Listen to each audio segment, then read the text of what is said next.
in the claps. Put in the claps. Put in the claps. Put in the claps. Put in the claps.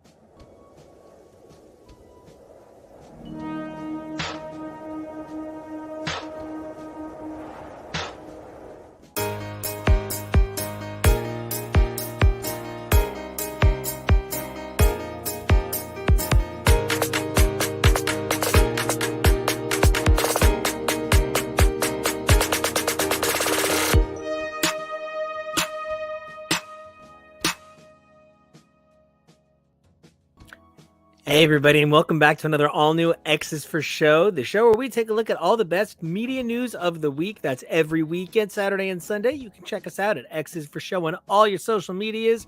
And as for me, I'm Nico, and you can check me out over on Nico Action on all your social medias. That's NICOACTION. And I'm TK. You can find me at XNateXGrayX. And that makes me Kevo. And you can find me over on the socials at Kevo Rayleigh. That's KEVOREALLY. And we got some fun stuff in store today, that's for sure. And, happy Pride. Happy Pride. It's a big old gay month. It's very June. Super excited to be super gay all month. Very exciting.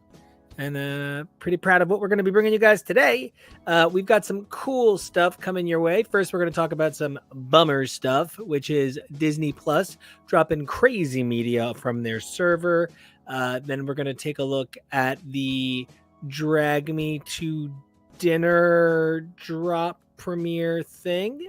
We're going to take a look at the most recent 2 episodes of Drag Race All-Stars Season 8. And then we're going to take a look at probably Kevin and I's favorite guilty pleasure in the entire world. And that is Tyler Florence's The Great Food Truck Road Race, which is he's just so thick and hot and delicious. And he always seems really stoned and always eating. And those are my goals. Thick, hot, delicious, always eating and stoned. So let's be clear here. Tyler is the guilty pleasure. The food truck show in and of itself is fine.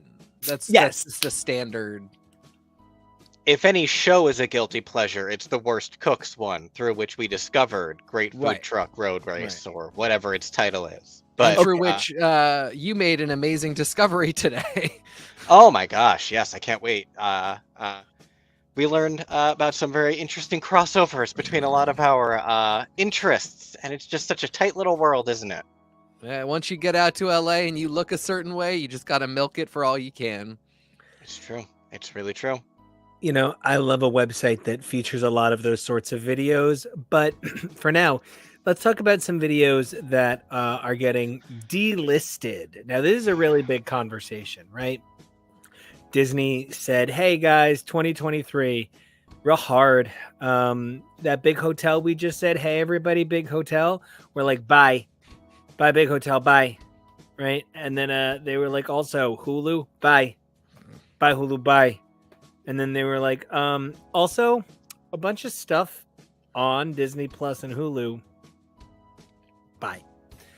Okay, so this is actually a pretty big point of conversation because when the first writer's strike happened, right, I really remember Tina Fey back when she was still one of the little people and not just, like Tina Fey the monolith. She was Tina Fey the monolith and still sort of Tina Fey the little person. She makes a joke at the end of her Saturday Night Live We've Defeated the Writer's Strike monologue where, there's that thing where after 9/11, David Letterman had the first late night monologue and he's like, does any of this make a lick of sense? And it's like a really important emotional moment for America. And that's how I feel about the Tina Fey monologue following the writer's strike that opens up her episode of Saturday Night Live.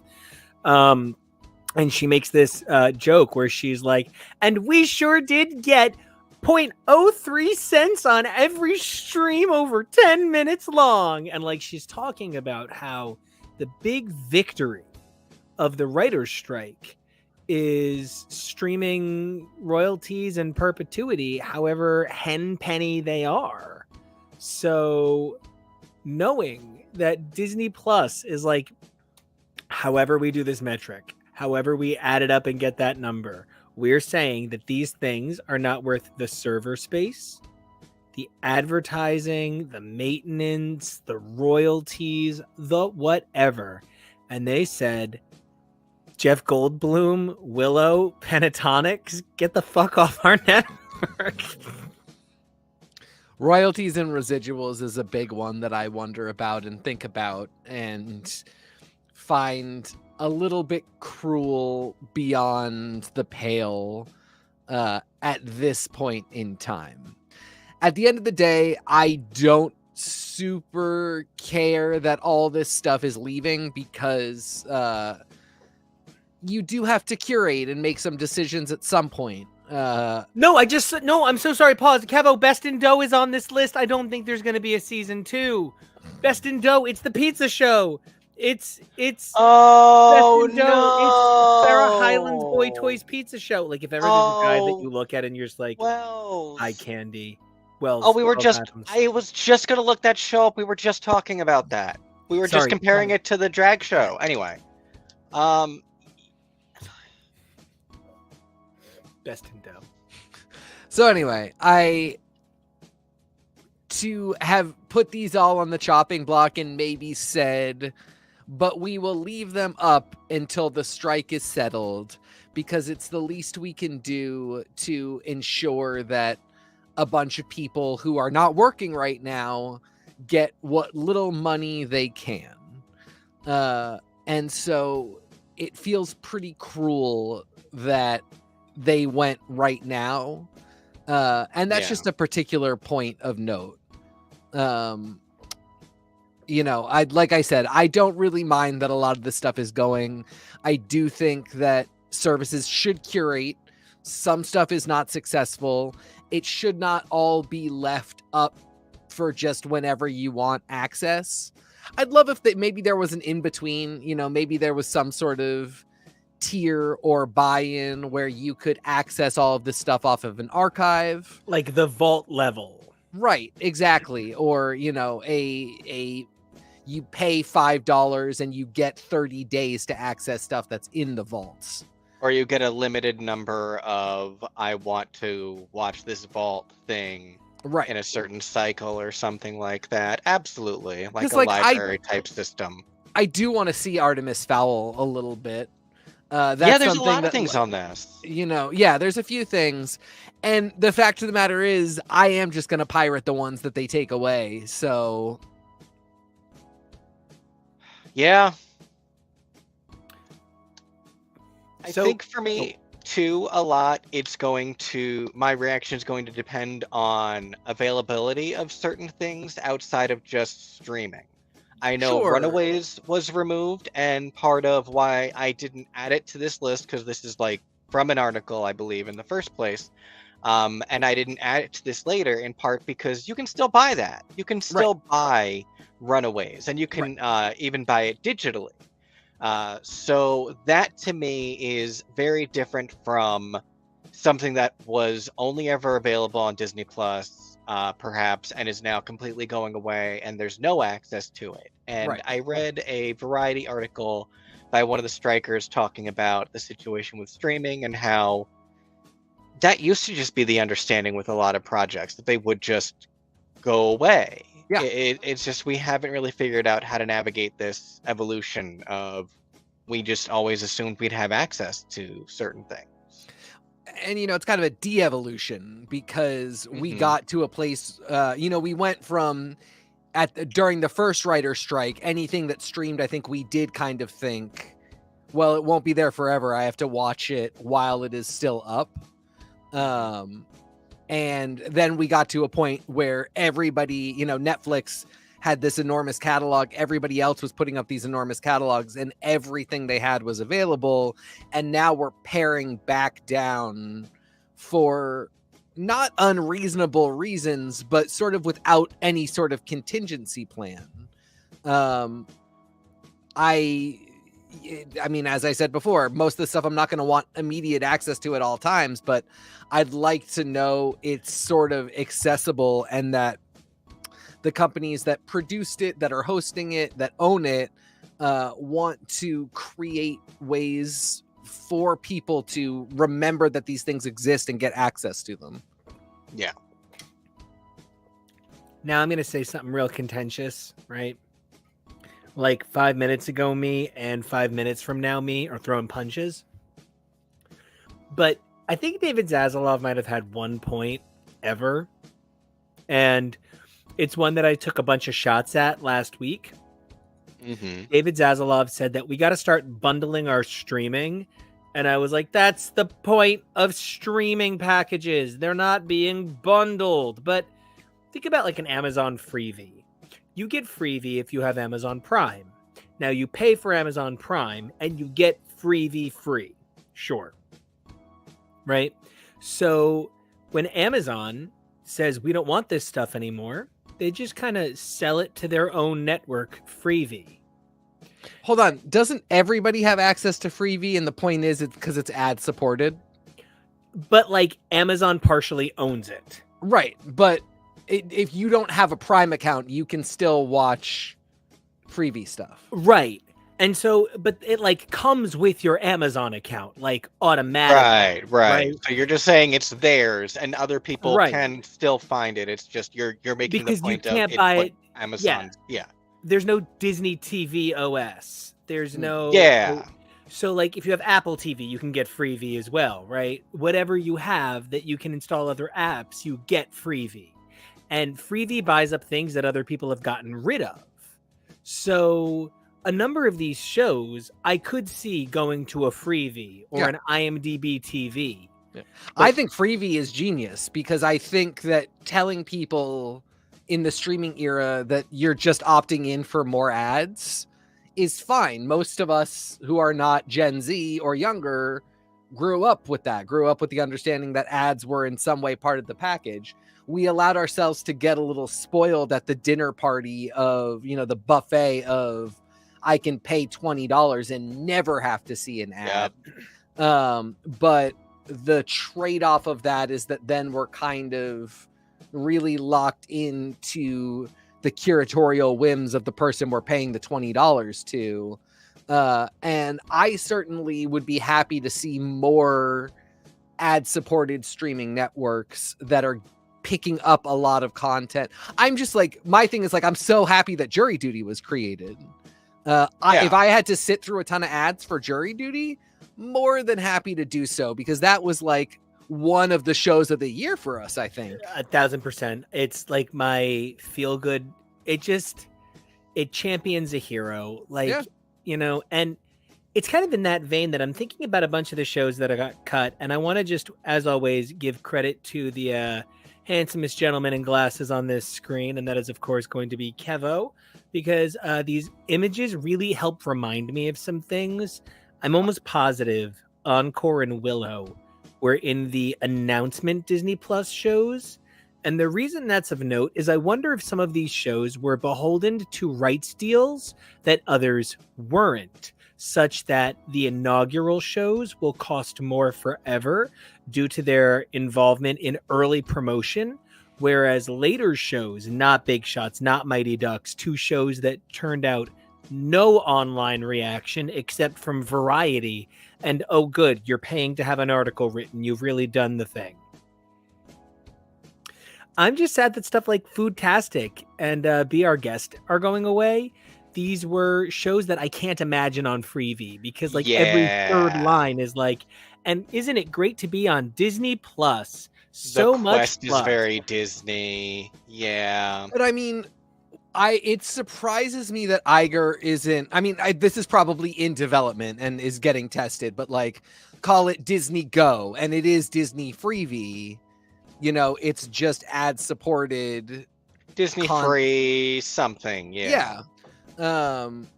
I like I said, I absolutely get where they're coming from in terms of, and also like Iger inherited Disney Plus from a guy who is maybe going to get in legal trouble for his activity getting this service off the ground and deceiving the shareholders and the board about what was happening with Disney Plus. I mean, and maybe that relates to the dump. Who knows? Yeah. We lived through an era of thinking that if we all just paid our $20 a month, the companies were happy to just rake it in and give us these libraries. And that's it. That's all we need to do. We pay, they give, end of story. Some of it is set aside for maintenance, some of it is set aside for new programming, but it's as simple as that. And it is, of course, nowhere near as simple as that. We went way too hard into, I've paid my money, I want no ads and every show at my fingertips at all times. I need something new to binge every day that is really good quality. And now we are snapping back. I think, unfortunately, we are snapping all the way back to a moment where things are a little too draconian. We cut a little too hard. We take away a little too much stuff. But maybe the next snap after this will put us a little closer to a middle. We all will understand that these things need multiple revenue streams, not just our monthly subscriber fees. Companies will understand that there is going to be a certain degree of password sharing, and you cannot account for how poly people share their passwords throughout their families in various states. Yep. And, just things like that, we will find the balance. I think where we are, though, really specifically is a lot of bad decisions were made in the 2013 to 2022 smorgasbord of everybody must have a streaming service with everything always available, and it better be amazing. And German content, too. Kevo. If you go back in my Twitter feed, back to like around Christmas, I think it was, I was having that love affair with Freevee. Yeah. And all of those Freevee channels. That's how we got to jury duty, is because you were the Freevee guy. And, my genuine only complaint about my Freevee experience was app control is kind of janky. So if they could just work on that, I never had a problem with the ads. I think they do that thing where there's a button in the ad where you can like click it with your remote and get the object. They make that joke on 30 Rock. Now it's real. And I love that. I think they were never really that intrusive. They never bothered me or anything. And the quality of things that I keep seeing that they're adding to Freevee. Just the other day I saw the entire Hunger Games series is Freevees now. Freevee exclusive. So there's good stuff on there and it's worth exploring. I think, a lot of people want to be upset about something like a drop like this, but for as much as there are so many things I wanted to watch on here, how many of these things was I putting off? How many of these things am I desperately sad are going to be gone, or have they been there for a few years and I've been putting it off? How many things like that are there on a lot of streaming services where I'm not doing the exploring that I should be doing to make the full availability? People love to complain about what isn't on there, but then how many things do you find out are on a streaming service you have and you're like, oh, I should watch this? Okay. And I want to say that, like, in exact accordance with both of your statements, Disney took a $1.5 billion impairment charge. That means they had to pay money to remove these things. These aren't just, you can take them down. You have, like, rights and, like, deals and, like, contracts and promises to shareholders and promises to owners and promises to networks. You don't just take something down. This was $1.5 billion.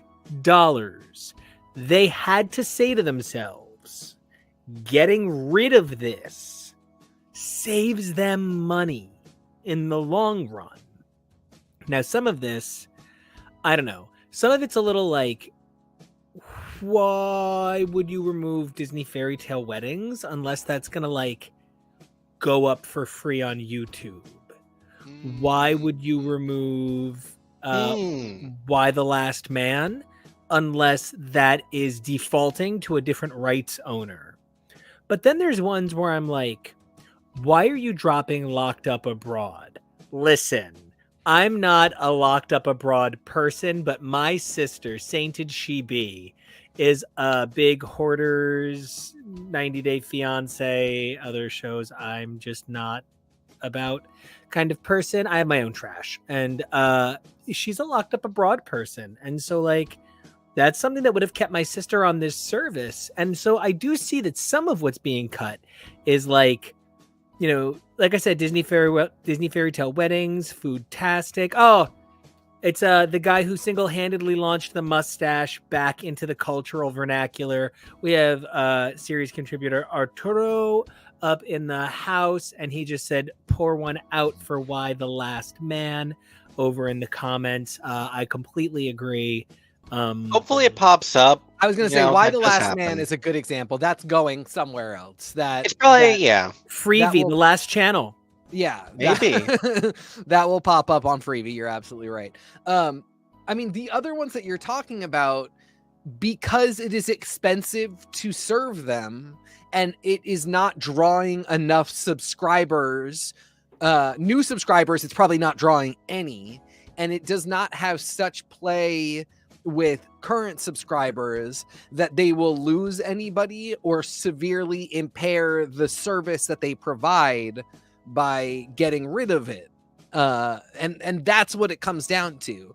And, you know, at the end of the day, the same is true probably of Why the Last Man. That to me seems a little bit more like, you know, because of it as a cultural touchstone, because of its tie to comics, because of, you know, who was in it, they probably can do a little something with it.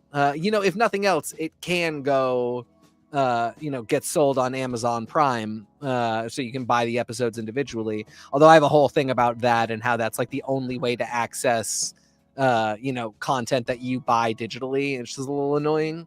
Yeah. But as much as, you know, I get what the appeal of Disney fairy tale weddings would be. If you tell me nobody is watching that and it is not a draw, that is not the least bit of a surprise. And I absolutely would say cut it. Excuse me, but you are currently in a looking Disney at people who had a wedding fairy tale wedding. sandwich. I know. Well, and I think some of it is like what is that? One special or one season of 6 episodes? And like, I swear to God, it's got to be Stacy telling you the must-dos that you must do. Foodtastic seemed really cool. We didn't even finish it. It only got 1 season, and then it just sort of sits there, and how many times is anyone going to watch it? How many new people are going to discover it?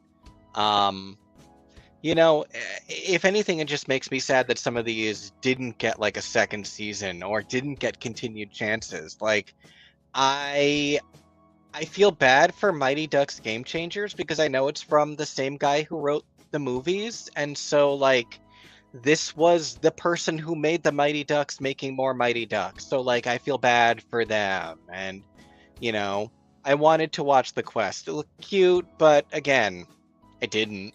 I wanted to watch Encore because I would endlessly treat Kristen Bell like a queen. But Dax and I would be awesome brother husbands. But I did once propose to her in person, and she was a really great sport about it. If she ever becomes a gay man, she's gonna marry you. Oh, jeez. So thank goodness for Kristen Bell being an incredible human being and so polite. But while we're at this, I'm going to be honest. Kevo kind of dragged me kicking and screaming to watch one broke girl's show about being a broke girl called Dollface. No. It's not that I didn't want to watch it, but like there was this moment where everybody looked around and said, what would be successful? The white man think peace. And we got Louis and then 50 shows exactly like Louis, and then Louis burns in hell forever. And then we got a bunch of network executives saying, what's missing? The Black or Latino version of this, but none of those Asian people. We don't want them. Nothing from outside of a recognizable culture. Certainly no women. Certainly. And then they said, okay, we've pushed that as far as it can go. Everybody else let them in. And I felt like from the outside, Dollface was just kind of like another Better Things kind of show. It was just like another You're telling me that women can be cool like men. No, actually, women can't be cool like men because women are cooler than men. And you don't need to like sell it to me this way.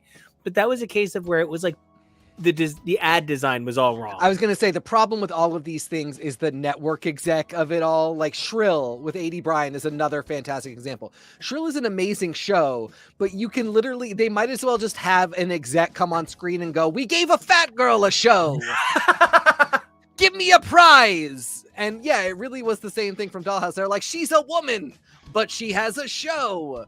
And it just was, I was going to watch it anyway. I didn't need the weird advertisement that you were doing and the weird like back padding. There was inevitably like 2 or 3 scenes in every show that were like, this was an exec note to write this, to like have this particular plot where John Cameron Mitchell gets taken to task for calling A.D. Bryant fat one too many times. And it was wait, like that John Cameron Mitchell? Yeah. Yeah. Yeah. And he's good in it. I mean, everybody's good in it. There's just like a few moments that John Cameron Mitchell, he's never been bad. That's a stretch, but he's great in this. So yeah, I mean, I get what you're saying. And, you know, I feel like the culmination of this is actually something that showed up and then immediately is getting taken away, which is Rosaline. Which is, you know, a comedy Shakespeare modernization shake-up thing that is, you know, I think it looked very funny. It was on that list of, like I said, I was going to watch it, but didn't. And I do just kind of wonder what's going to happen. I mean, what makes this weird as well is that on top of everything else, Hulu is dissolving before our very eyes into Disney Plus. Right. In this way that nothing else really has, because Hulu was sort of like the demilitarized zone of all of the networks getting in on the streaming game. And then one by one, they all backed away until it was Disney with the majority share. And, you know, a lot of hands on stuff that was Fox stuff and was FX stuff. And I mean, like, Why the Last Man is not Disney content and it's not Disney branded content. Little Demon sure as hell isn't. They would not have made this on their own time. They inherited something that was Fox brand content, which makes a lot of sense. But what happens to it now is unique. I don't want to say it's unique, but it's different than like what's going to happen with Willow. Willow is pretty obvious Disney Plus content. Whatever is happening with Willow has to do with, you know, a bet that they no longer want to place on a property that is appropriate for them. They didn't want to place any bet on Why the Last Man. So those two things are going to go in very different directions from here on out. And, you know, to go even wider with it, this is to kind of speaks to the problem of like there being too few corporations out there, that Disney owns all of this stuff, yet is such a tight brand. Is, you know, I mean, it's fantastic that Fox got them the X-Men back, as I always talk about, but unfortunate that now it means that they have to own Why the Last Man, a property that isn't them. And just to kind of build on that, I think one of the best examples of something where I sit here kind of, Hulu is Josh Peck. Okay? Hulu kind of happened in the infancy of what it is, right? Early in streaming, we just got Hulu. No one knew what the fuck it was. Maybe it was a bunch of companies. Maybe it was its own company servicing other companies. But when Hulu debuted, it was garbage. I remember because we had it and it was truly heinous. We got rid of it for a little while. The originals were heinous. The whole point of Hulu at the time was that they would stream network shows. So they would have The Office but they would have The Office with more minutes of ads than watching it live. Right. And the lag was horrible. Least, if you couldn't get to watching it that night, you had an option, and this was because people didn't want DVRs anymore. So like the whole point of Hulu at the time was I have some way, it really was The Office and like 30 Rock and Parks and Rec. Like I have some way to watch The Office. And then they started doing originals, and the originals were next level garbage. Well, and even then, though, I mean, like, the service was bad. I mean, the actual platform was terrible. Yeah. And it eventually grew into something really respectable. And Josh Peck just kind of happened as a kid to be a child actor. And he's kind of grown into something respectable. But something that's incredible to think about is, like, Hulu's never been really a big hit. Hulu has always been a functional necessity. And I can't help but think about the number of vehicles that have been, like, they fucking hand Josh Peck vehicles like he's a car salesman. It is insane how many times his name comes up. And it's just, he's occurring to me because of the Turner and Hooch show. Yeah. He was the lead on that's being delisted. That was an expensive buy-in. That was a large project. That is a continuation of the original. That was lauded as one of the early shows of Disney Plus. Hulu never happened. And if Hulu had ever been a success, I don't think, I think it's the one last holdout is Universal, I think, or Time Warner, I forget. But the person with the last vestige is like, no, we're giving it up. We don't care. Because it was never a hit. It's like Twitter literally still hasn't ever made money. Good job, Captain Tesla. But Twitter still has never made money. Ever. And we sort of take for granted what not a success some of these things are. And it's because of the way they're made, the design of the program, that everything has to be so big. And I think that's part of why the writers are striking. Because one of the things that happens in the writers' strike is, what was David Zaslav's bonus? The gross national product of Romania. And, these writers aren't entitled to 1% of the streaming revenue. What? So I think one of the things that we wind up with in this situation is it's really easy to see why the writers are striking. The little they do have is being like removed from the platform. And again, we understand, like, looking at a business, why you would need to take this impairment charge. But at the same time, man, it's a complicated situation where you just want everyone to thrive. Well, and no writer is like fighting to keep every show on streaming. Truly. They're fighting for their pay for the shows to get created, and when they are successful, to continue streaming. We all, it's such a, we can't have common sense conversations in America. Everybody is like, if it's garbage, throw it out. Like, that's fine. None of us are demanding that these things stay, but we are saying, when you make a hit, pay everybody who made the hit. Don't you dare pocket all of the money. So, one of the other things that occurs to me in this conversation that I feel like we're maybe skirting around, but we're not really touching on, is the nature of the danger of jury duty. So jury duty is being submitted as a scripted show, which I kind of have a huge problem with, because it does lead to the complication of, if we start saying, well, writers are optional, we just need story developers, suddenly the actors are writing their own lines and their own scenes, which can be really funny when it's that one line that we all talk about. Like, it's always so funny to me that people are like, oh yeah, a great example of why we should let actors ad-lib is Ryan Reynolds in Deadpool. Great. Name one other example of where everybody is so eager to give an actor credit. I'll wait. Everybody gives Chris Pratt that credit for that one joke, the network connectivity problems, which is a great joke, and he deserves credit for it. Or Alan Tudyk wrote the "Why the Face" joke in Modern Family when he was originally going to be Phil. Like, that's great, but so few actors are on the spot permanently brilliant like that. It's why there's only 1 or 2 improv shows on TV, despite there being 17 million improv troops around the country. So, and you just named 3 moments, and you named one moment in Parks and Rec, or in Modern Family, which is a show that had 11 seasons. Yeah. And in 11 seasons, there's probably 25 of those that are Truly. any good, like memorable in any way. You don't improv in something that you have to record in any kind of single family. You really don't improv as much as you think. And I love Ryan Reynolds so much. He's a genius at Deadpool.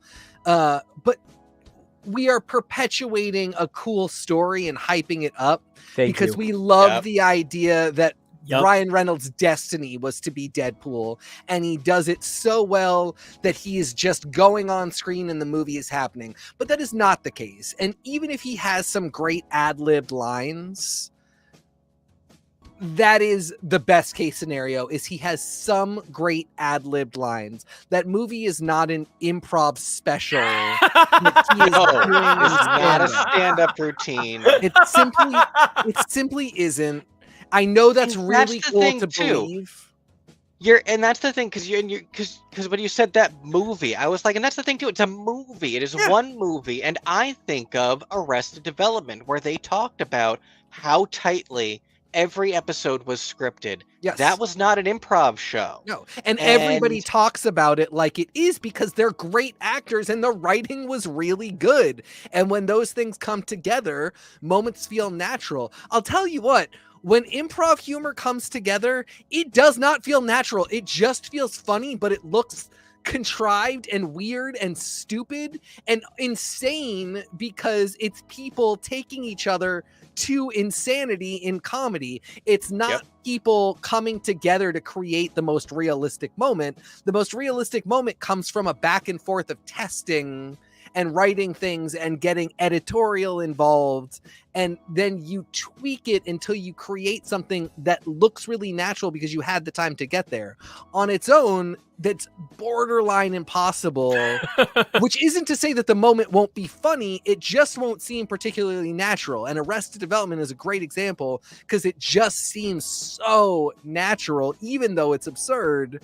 But that is because, it is written and directed and acted so well, but so according to a plan.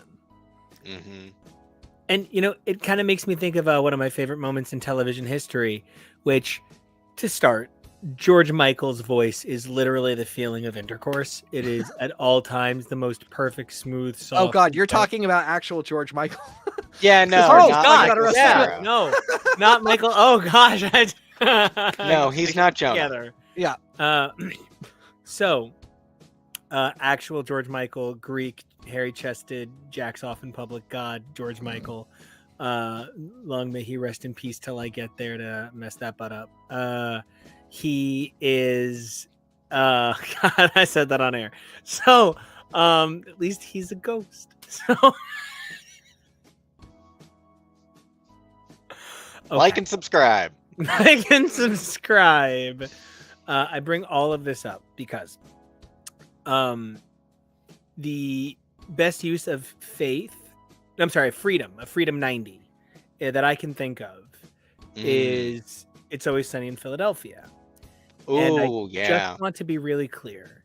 If you think that a movie scene can come together when a bunch of actors ad-lib it perfectly with absolutely no notes, and the lighting is perfect, and the sound design is perfect, and the camera placement is perfect, and the staging is perfect, and the props are exactly where they need to be, every time you truly believe that a group of people that have never rehearsed a musical number before can suddenly spontaneously choreograph a number to George Michael's Freedom 90 and it not just end with Mac going, ah, right? You literally missed the point. When people are like, wow, I bet like that super cool moment where everybody's harmonized together is like, I wrote an arrangement today where I came up with an outro that was so perfect. I was like, oh, that's great. And I realized I could layer it throughout the song. So I just layered it throughout the song. And I was like, wow, what a great moment. There's still a couple of off notes in there. There's still a couple of moments where like, I got to go back and do it right. It's a perfect piece of magical music symmetry, but no 5 people can improv Rent. And like, I do think that there is this weird belief that because we've all played red light, green light, 1, 2, 3, and had a really good time, that there is an ability to improv anything and have a really good time. There isn't. And this whole 20-minute lecture has been because writers matter and writing matters. It's an art. And scripting and directing and planning and actually working to make art, not just hoping it comes out in the spirit of the dance. And the people who do that deserve money as long as the thing is making money. They don't deserve a one-time shitty in the first place paycheck and then they're done. Because the company certainly will be making money as long as the thing is making money. And the company doesn't get to make these shows without these people doing it for them. So it is a partnership in which everybody should benefit continually. When I think about things that are left to, I guess, haphazard evolution, I think about things that wind up in positions that we don't know how to break out of, right? Like, so the modern highway system should not exist. As highways have evolved along with the American people, we've been left with a physicality of infrastructure that is just simply unmanageable to just change. There are probably a million better ways to design roads for the 7 billion people spread across 7 continents that live on Earth today. But we're stuck with the roads that were believed to be the best about 200 years ago, and that's just sort of what we're all building up from. I understand it when it's physical things, but when we're talking about things like Broadway, Broadway is one fucking street. It is 20 houses and like a bonus house, and everything else just isn't Broadway because we have some simple decision that geography matters in ways that denote the quality of art, and I just don't believe that's true. So when we wind up in these situations with TV shows where these several networks are beholden, are controlling everything, and we are all beholden to them, even when we made the jump to streaming, we still all belong to HBO. It's Max, and it's combined with Discovery. We still all belong to Showtime. It's Paramount Plus, and it's combined with CBS. We're still all beholden to these ideas, these corporate identities, and it has never improved to benefit the writers. Yet we are more than ever beholden to these specific mediums. And I just think it's really a tough thing because we don't want our mediums to change, but they have to en masse to remain financially stable. So, I don't know. I'm all about the writers. I think the writers in this writer's strike, it's looking good for them right now. I think they deserve a lot of the credit. I think they're really doing the thing. And I think about what happened last writer's strike. And that was the rise of reality television like The Kardashians and The Apprentice. And I just don't know that we can handle another one of those. I think we can't handle a reality TV wave, but I do think that the recognition of content creators like ourselves and the engagement that people have with I don't want to say amateur, but non-union, non-studio production it's happening. Twitch has never been more active. YouTube Live has never been more active. All of these services and all of these people that are, and because this is not a one-way thing. I think all watch as much as we do produce, and it is an entire culture that a lot of people are involved in. It is interactive in a lot of ways, and my hope is that is the thing that is filling some of the space that is left open by this writer strike, and that when things settle, it will not be we can only have one or the other. We can only have a robust union system of productions, and that means that streamers must suffer. I think that what this can do is show people who really appreciate the fine work that writers do, that professional streamers are doing their own production and their own writing and doing it in their own way, that is an alternative to union productions, that is also really valid and also very entertaining.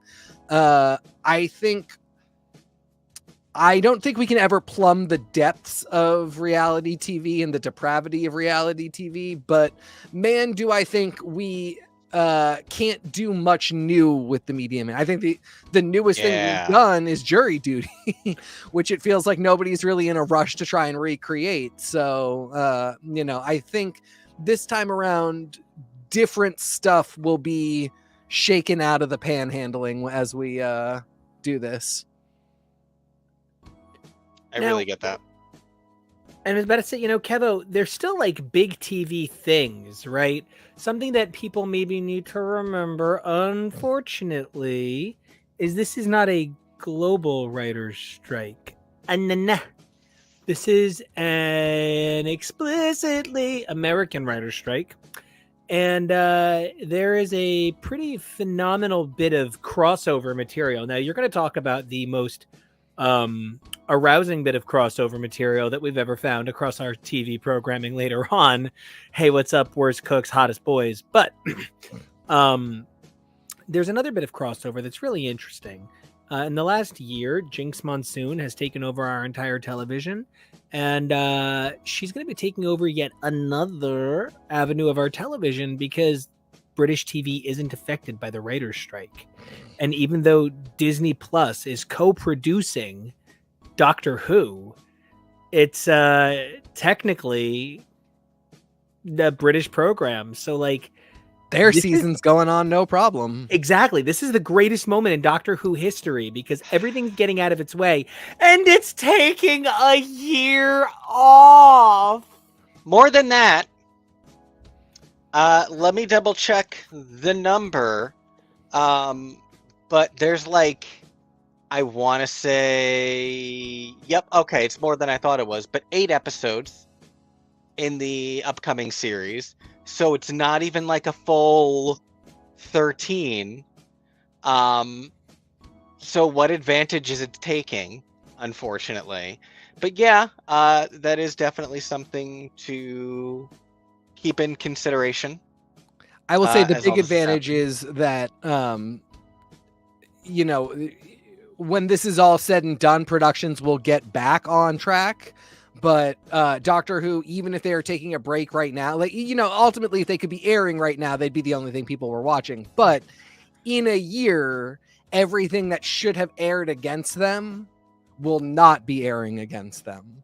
Right. And they won't be the only thing, but they certainly will be ahead of the curve in a way that I think could give them a little bit of a boost. Not, I'm also really hoping they have stuff in the works. I hope that it's these 8 episodes, but there's also other stuff. I don't even know. It definitely seems like there is a lot more, and they're doing the smart thing and not announcing it all at once. But the return of Russell T Davies could only kind of herald the return of a bunch of content and a bunch of different, attempts to see what people will tolerate from the Whoniverse. That's what he's always wanted. It's also really interesting to think about globalization as it relates to these sorts of things, right? Amazon Prime. Let's talk about it for one fractal of a second, because it didn't occur to me till right now, because I ultimately moved on from it immediately. But Citadel, starring 2 of the finest human beings to ever walk the planet, which clunked pretty much immediately. But part of why I bring up Citadel is because it offers us a unique opportunity to discuss a program that is genuinely international. While Citadel is produced by Amazon US, all of the spin-off programs that are going to be unique to each country are produced by each nation. So even if Citadel never comes back with another season, 100 spin-offs could. Now, I'm going to be honest, beyond the fact that she is like quite literally the hottest woman in history, and the most evil person to ever walk the planet, Valentina hosting Drag Race Mexico, I'm thrilled to watch. I'm thrilled to watch anything subtitled or dubbed in the first place, but an opportunity to appreciate something I love in another language, I'm really thrilled for that. I wouldn't not I wouldn't resist any show I watch getting a Mexican spinoff or a Portuguese spinoff or a Japanese spinoff, and just, really subtitle it carefully. And I'm not trying to take art away from American writers. I'm not trying to be like, haha, circumventing the writer's strike. I'm trying to be like, there's so many forms of art that America maybe doesn't appreciate. When I think about European television landscape, it is filled with shows from the UK, from Spain, from Germany, from Switzerland, from so many European nations. And then they still make room for all the American shows. And they make room for Asian programming. France is such a fan of anime and oh my gosh, why is my brain Sentai, that France has its own branch stand to do a little bit more like that, and maybe interpolate some foreign ideas of media into their own vernacular. And I think, if you create something great that begets international versions, that's really a boon for you as a writer, as a creator, as a developer of shows. And that's not to say I hope somebody creates something and then we can kind of usurp it and do international versions and never have to go back to the original again. It's to say how great to have made something that is such a hit. Again, I go back to The Office. How great to have made a show that was such a hit that they wanted to make an American version that took off in such a way that every country got an Office. The Got Talents, the Idols. There's 7 Desperate Housewives, actually. I think Citadel is a fantastic example because that's like an ecosystem. Because those are every Office show is every international Office is a remake. It's not like Michael Scott went over to India and helped them set up the Office. Citadel, the shows that are happening are spin-offs. They are meant to be their own country in the language of the country they take place in, and you can watch them subbed or dubbed and catch up, but it's a whole series of shows that are that lean towards the country they're produced in and about. And similarly, the international drag races are really for the country, for people in that country to celebrate the drag of their country, but it's a cultural exchange as well. Everybody is interested in what, Spanish drag is like versus American drag, and what Mexican drag is like versus American drag. Canadian drag. No, Canada's drag race is fantastic. It has my current All-Stars hero, Jimbo. It did have Jimbo at one point. Jimbo became the international sensation that no longer needs it.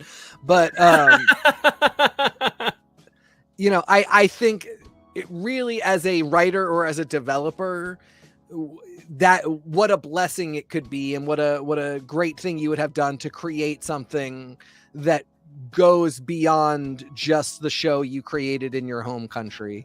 I should have used that segue to go right into talking about Drag Race. Well, and I'll just chime in first just to agree with, everything that we're saying. And, part of the issue used to be globalization was so much harder. Importing was so much harder. So that's part of why everyone made their own versions. But internationalization is so much easier now with this stuff. And that's why Russell was such a champion for this partnership with Disney for Doctor Who, to be able to better bring it throughout the globe, because that's how you can do now. And for whatever it may or may not have accomplished, just the experiment of Citadel and this attempt that they're doing to have it be the different shows that connect internationally, It's just really cool. And, experiments are experiments. And whether or not this one continues to develop or take off, now other people can try it. And so that's pretty neat. I also just need to go out of my way to say that, my God, that is the hottest 2-person lead ever. We have come a long way since Bruce Willis and Sybil Shepherd. And you're talking about Richard Madden and Priyanka Chopra. Yeah, I'm talking about how Nick Jonas might be the luckiest man in the world, and whoever is currently under Icarus over here is also pretty lucky. It's his long-term roommate that they're never seen apart. Who is it again? Because I hope they're still doing well. Froy. I forget his name. Right. But, Froy Rodriguez? Gutierrez? Gutierrez. Yeah. Yeah. He's frequently credited as being in Teen Wolf, but he was in like some of the last 6 episodes. But he was Elena's boyfriend on One Day at a Time. We love One Day at a Time. If it got him his SAG card, good for him. Yeah, that too. Yep. Everyone get their bag. Yeah. Including these 2 kids. And it's really of note that the big problem with Citadel isn't the globalization attempt, but evidently it's just not the thing, is what critics seem to agree. It's not that it's a disaster, but it, maybe needed a little more time simmering.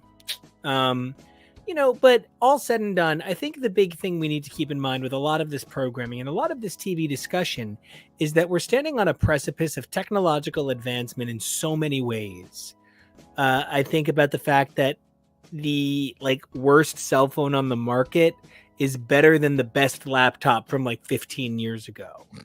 And how that reality is really important to consider with your media. There's a lot less lascivious jokes about it, but we've seen John Ritter's testicle because TVs didn't used to be HD enough that kind of thing would be visible. But when they cleaned up Three's Company, there sure as shit is a scene where John Ritter's balls are hanging out of one of his shorts legs, and you just never could have seen it till HD conversion. So we're literally looking at a period of time where I make jokes all the time that the 2 gorgeous male models on The Price is Right need looser pants, because I am very aware which way Jimmy and Devin dress. The reason I bring this up is because that's just a funny example of some things that are very real. We're at a point where now we could watch a TV show on our phone and click a link and get more content. But what about when you watch it on your TV? How does that affect the experience? Does the material need to be self-sufficient, and does the link need to be more? Or can we make material that is designed to be watched on your phone? And what does that mean to a program like Disney Plus, who was designed with the mobile age in mind? Is that why we're seeing them clear out a lot of programming? Because they're thinking next generation programming and having 200 titles that remind us that very recently, Disney was not in the habit of creating progressive programming, but rather remining the well of remakes and revivals. And they're looking to get away from that. There's just a lot of things that go into this moment of Disney Plus removing programming on the same moment, like that, overlap, that Venn diagram of magic that is also the writer's strike. And, just to throw another factor in the mix, the only really attempt that we've seen at mobile content or anything like mobile content that everybody thinks about is Quibi, the unmitigated disaster that I think had Quibi not happened, we might be looking at a really different moment right now in terms of making short form content for mobile, making content that, specifically is filmed with a smaller screen in mind, an HD screen, sure, but a smaller one. But the absolute kryptonite curse misery that was Quibi is such that now if anybody says, and I want to produce content that I think people will consume on their phones because I know people are on their phones a lot. Somebody else goes, well, remember Quibi? And then the deal is off before it even began. So, it's fascinating. we live in these moments that are made up of all these other moments that we're all kind of experiencing and just trying to roll with, sometimes passively as consumers, sometimes actively as creatives ourselves. And you just kind of got to do the best with what you got and root for your heroes and the people that deserve to be treated the way you would want to be treated if you were in their shoes. I got a closet full of Stephen Barrys for you. Yes, I'm very closeted. I can tell that about you. So Kevo, how you feeling? You are like the Disney guy. For those of who don't know, Kevo was always like Disney adjacent, but like my family was like, I from age 6 to like age 18, I was over entitled and privileged enough to have a Disney annual at like all times. And so I grew up being like a fucking Disney Parks kid. Like I grew up going to the Halloween party when there was 2 a year. I went to the Christmas party when there was 3 a year. Like this was something that was always a part of my holiday understanding. And like, so getting to share the Disney parks with Kevo when he became my boyfriend and then my husband, it was always a really exciting thing. And we worked for the Disney company. It's an enculturation. And, just italicized the word cult in there. It's very, she sells sanctuary. How do you feel, Kevo, about the general state of the Disney enterprise with things like Galactic Finance Killer closing and the Hulu impairment? Yeah. That one is so hard.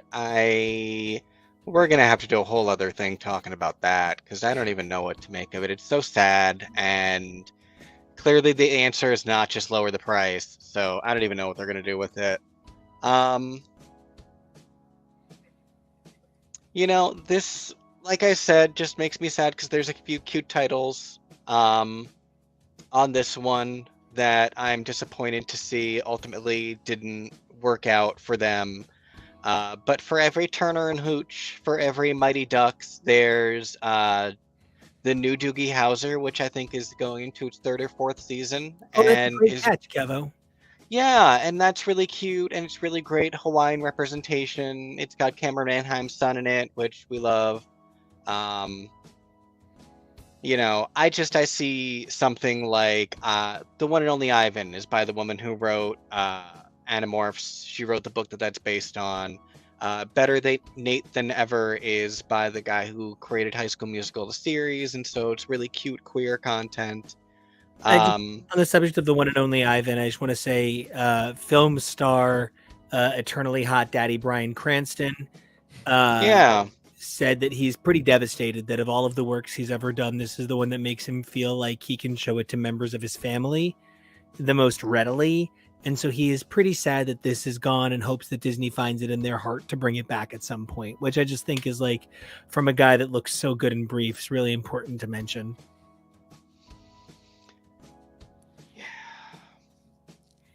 I mean, other people watched Breaking Bad for Aaron Paul. I watched it for fucking Bryan Cranston. Jesus. Love Aaron Paul. Always loved Aaron Paul. Bryan Cranston. I think the thing that I most think of as well, though, when it comes to this is I remember the Disney Vault. Which is coming back. Back in the day. It is coming back. A bunch of things are going to get delisted from Disney Plus for months at a time and be relisted and advertised. Now back on Disney Plus, Snow White for a limited time. Now back on Disney Plus, Beauty and the Beast for a limited time. Iger made and that. Things come back.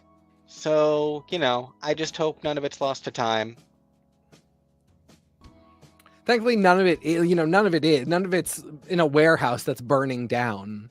Exactly. Not the hats for Main Street Electrical Parade in 2010. Yeah, don't let him tell you this story, people. If he starts telling the story, run. But no, I mean, what's next is the question. And thankfully, the one thing that we know is that none of this stuff is like physically deleted. So yeah, we play the waiting game. And I think the thing that has me the most excited is that we are in a position where they're actually kind of listening to us. I think about, Hot Older Boyfriend was asking me about It's Always Sunny, and he keeps being like, is the gay one still gay? And I was like, yeah, Mac's still gay. Mac's like actually gay now. And he's like, why though? Like, I'm thrilled, but like, how did that happen? And I'm like, Rob McElhenney really like, Nico, yeah, that was me. No, it was both of you, but it was him on the way home in the car every other hour being like, for real? Because we had this exact conversation like 2 weeks ago. But you had far less incredulity about it. You were like, okay. Yeah, Rich has a harder time accepting things. So I had to be like, no, Rob McElhenney's lesbian moms and like fan backlash. And like, there was a push and we got it. We're in an era where I don't like this term, but you can sort of, let's go with group mob mentality, a network into giving you something in some way. So I'm just really excited that this stuff, if there's enough outcry, we're going to get Runaways back. Which I can't believe that the one that we would fucking talk about, we've like talked about for 2 seconds and moved on. Did we watch season 3? Any No. good. Because it's not good, and it's also not in continuity, and I'm hoping if we all forget about it, they'll redo it. I just want to remind everybody that Bella Thorne laughed and said that's definitely not his nudes leaked. So that's my big Runaways walk away. So whatever his name is, hot chase boy. Greg Sulkin. Greg Sulkin, yeah. All right, so we're gonna take a quick commercial break, and then we're gonna come back and we're gonna talk all things drag dinner, drag all stars, drag me to hell, which not yeah. So okay, like Save that for Halloween. Y'all. Definitely come back to hear me be a little bit tough on Doogie Howser OG. So That's so the funny. like, subscribe, commercials. I'll keep flexing periodically if you stick around. Maybe these guys will. Who knows? It'll get real sexy. But It is Pride. it is Pride Month, right? So it's Pride Month all month long. And I just want to remind you, if you're any kind of queer, any kind, doesn't matter, even a little bit queer, you belong, you're here, we love you. Like, subscribe, commercial.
So welcome back. This is X's for Show, your weekly media response program. We love to do multiple shows a week, usually talking about some big media thing, and then our weekly TV roundup. This is our weekly TV roundup, hitting hard on a Saturday.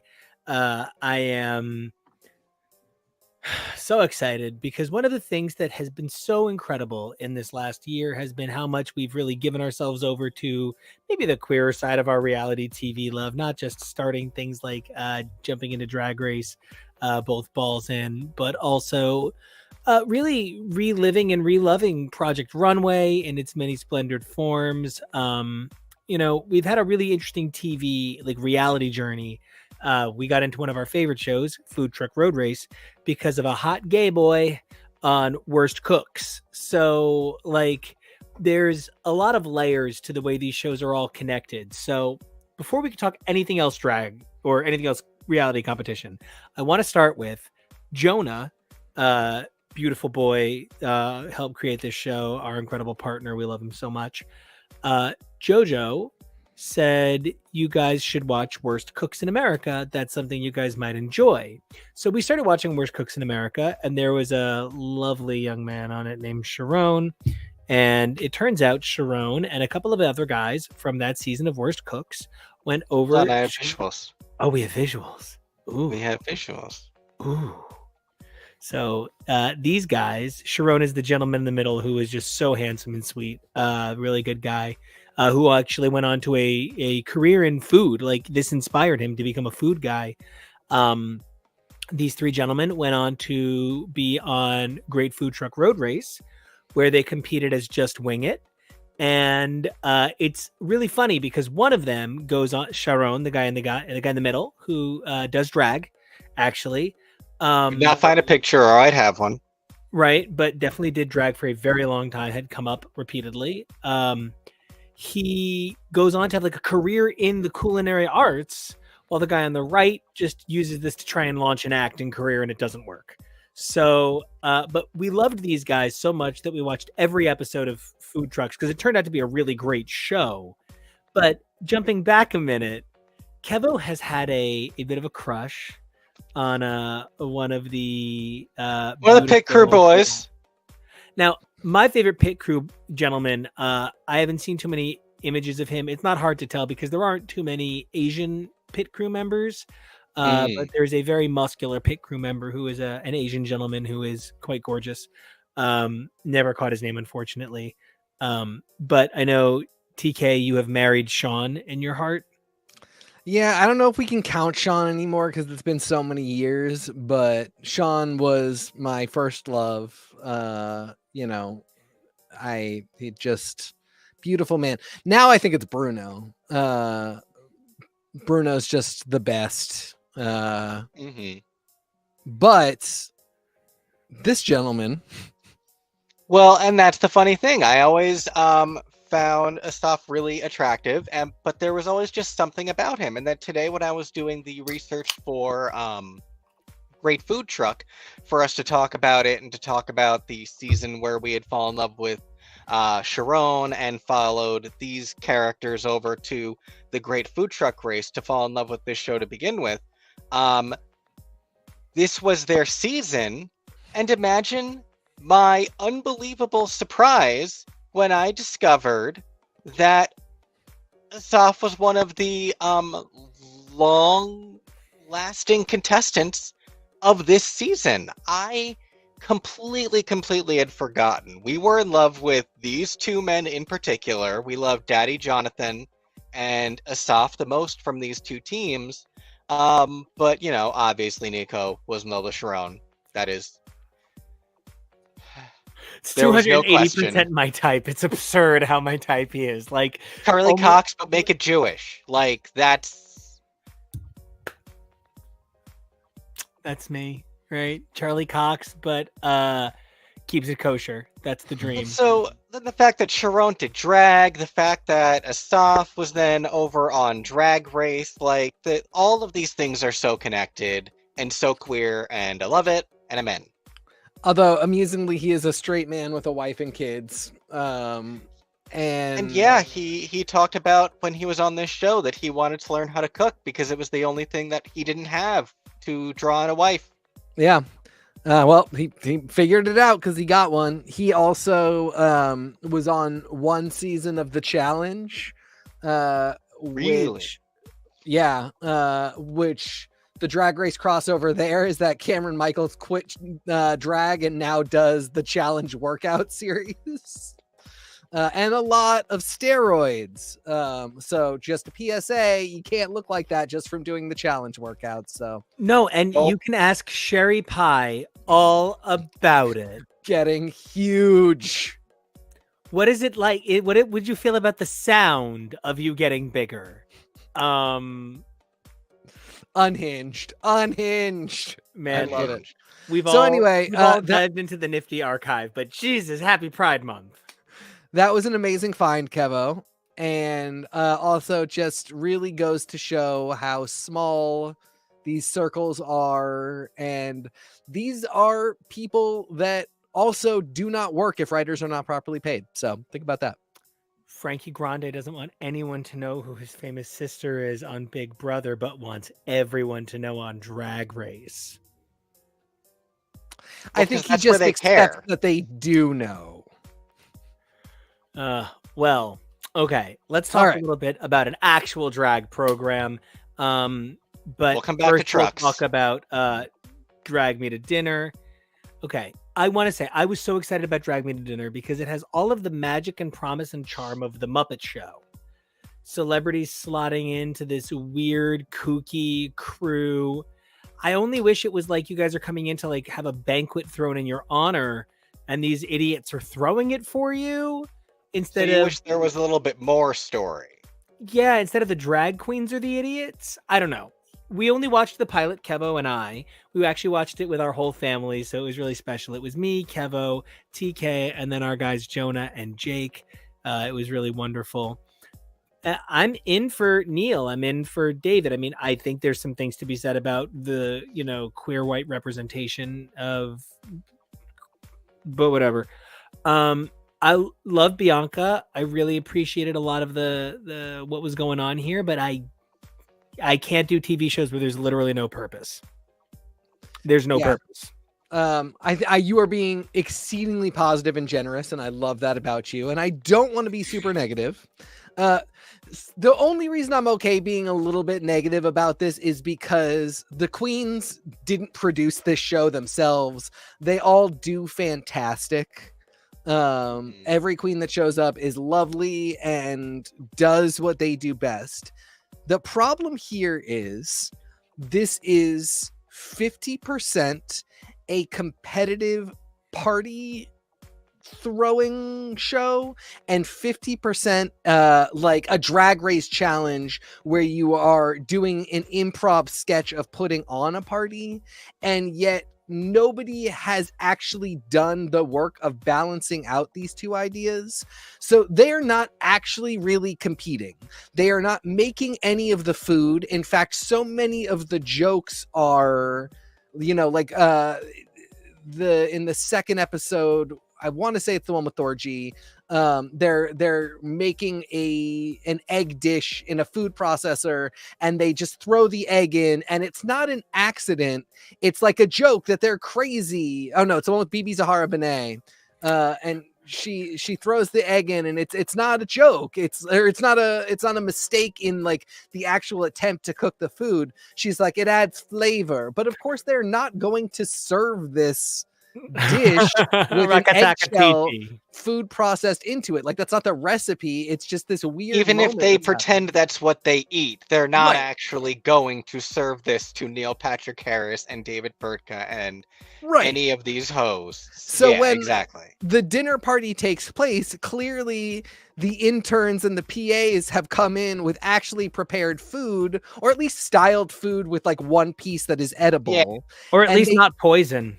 And then they do this improv challenge of having the party that is fine and funny, and they're all good at least. Some of them are better than others. None of them are bad. Like, none of them are unwatchably terrible.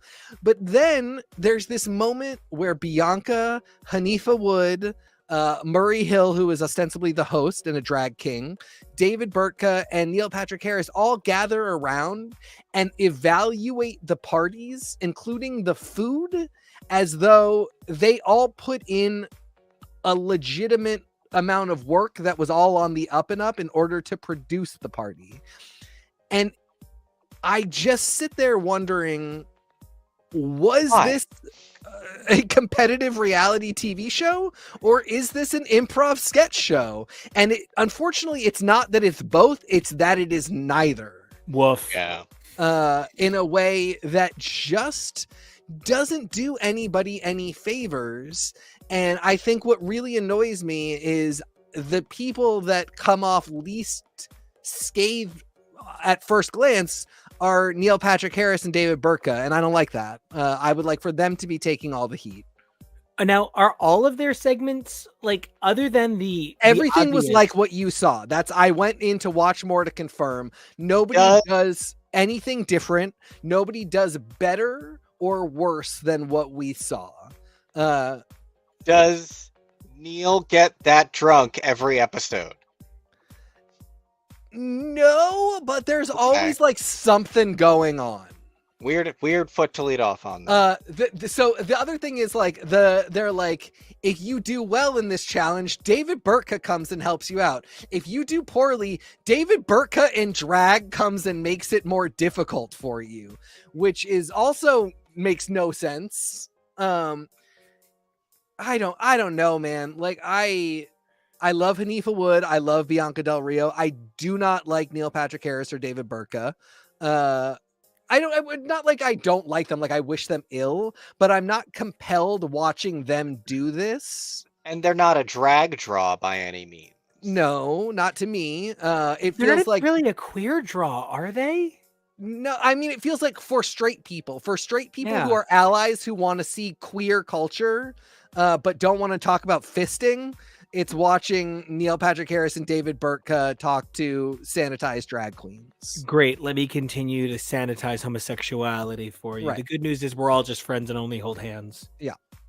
So, I mean, the queens are all great and their comedy is good. Their looks are good, but they are not given parameters to succeed. They make the best of what they are given, but they are basically doing their best to be doing the comedy and the improv, but it doesn't really help when production is saying, like, give us some competitive reality TV show beats, but then we know they are not actually attempting to do anything that you could reasonably be evaluated on. And, like, do we think they came up with the concepts for the parties at least? Is that maybe, like, did you say we want it to be this tropical theme and we want this to be the menu? Or does it seem like this is even just David doing all of it? I would be very happy to learn that Queens negotiated what their concept would be, or were given options and all got to choose one that worked. If a team said, I want to do Whoring 20s, which is the one with Thorgy, then the other team that said, I want to do it, those are the two that got it.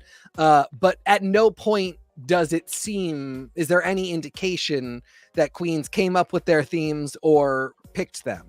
In every case, they are delivered unto them. That said, it does kind of seem like you would go in having some of these ideas, coming up with them on the fly. I don't feel like is very likely. So, I imagine they knew ahead of time what their theme would be. They knew, they either planned themselves or production gave them ideas for what they would serve. And then from there, they're just kind of coming up with jokes based on the theme and jokes based on what they are serving and doing for the decor in the party. without being negative or mean-spirited, many incredibly talented performers, once again, let's talk about writers, need to buy jokes, right? And I would be hard-pressed to believe that they didn't have their song done well before they got there, with room to change lines here and there to what happened live. But, you know, I think about how when I was a kid, I was really into like the Groundlings and like Comedy Warehouse improv troupe in Orlando.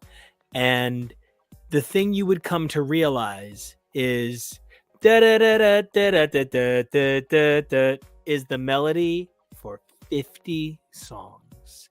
And sometimes they just do it as da da da da da da da da da da, and sometimes they do it as like da da da da da da da da da da. And so that's how all of them can always do it every time.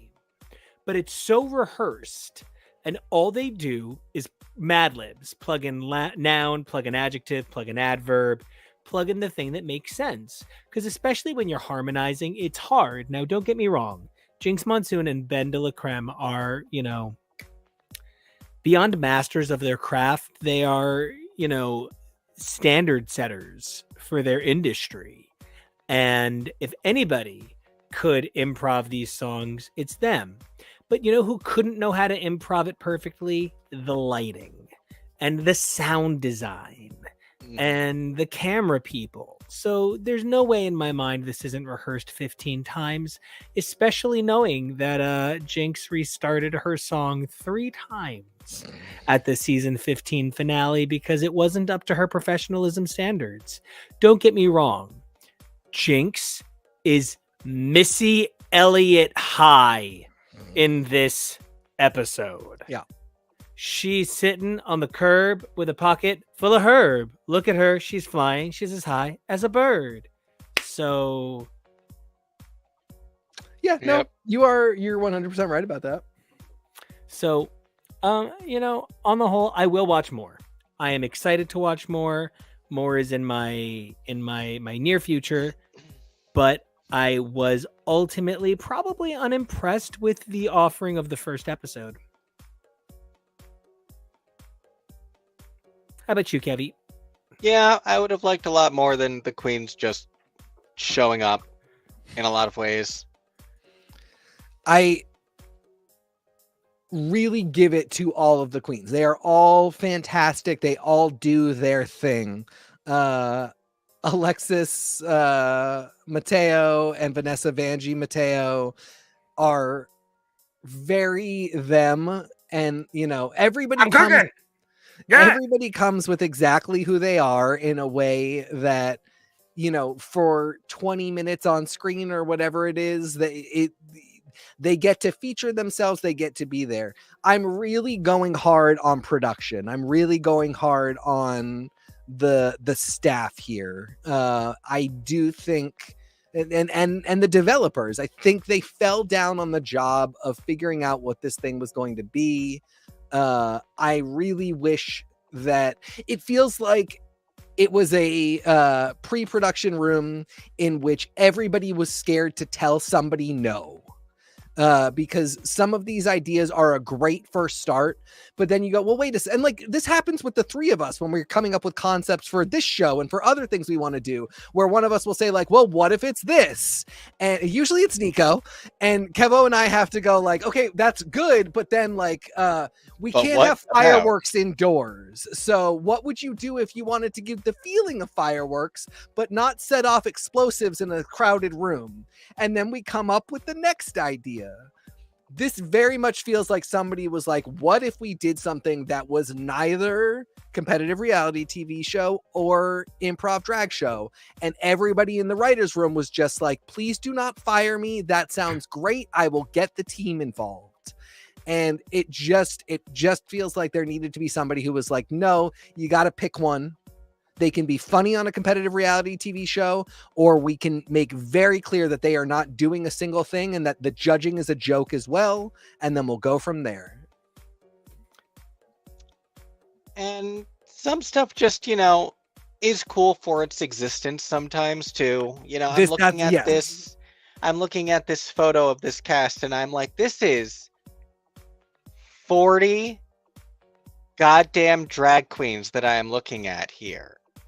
It's awesome. And And this is not Drag Race. This I was is going to say, not amazing RuPaul. that it is half not Drag Race girls. So a bunch of people, and you know, like yeah, exactly. Jackie Beat and Sherry Vine are very well known if you know drag, but like a lot of Drag Race girls are well known even if you don't know anything about drag culture but Drag Race. And so even those two who book tours and make money and do fine, it's great that now they're getting a little bit of mainstream focus. You're absolutely right. I think that's the perfect thing to say, in that like some things are just great for their existence, even though I really mean what I say about production. The fact that the show exists at all, you are right, is awesome in its own way. And hopefully now someone can make that version that we want, because we're here saying this is what we want. So hopefully. And from How I Met Your Drag Mother to Mother Drag, you know, the thing about RuPaul's All Stars that is hard for me not to miss, that is exactly the thing about this show. I don't know that I care about the faux celebrity that I help create with these queens. I talk more about Lux and Mistress and Lucy. Lucy's so fucking hot. This Pride, please. Hit me up. Let's have a good time. You're beautiful. God, so hot. And I really think that the sort of celebrity culture we create around these queens gives birth to All Stars. But you know what? I'm thinking about it, and I don't think I'd watch Darian Lake play Risk. And I'm thinking about it, and no, you know what? I don't think I am here to watch Alexis Michelle play Sorry.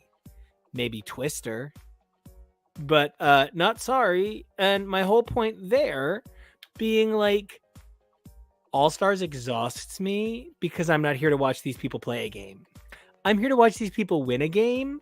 Like, and so that they're like, I'm going to vote for this person. I'm like, shut up. I don't care.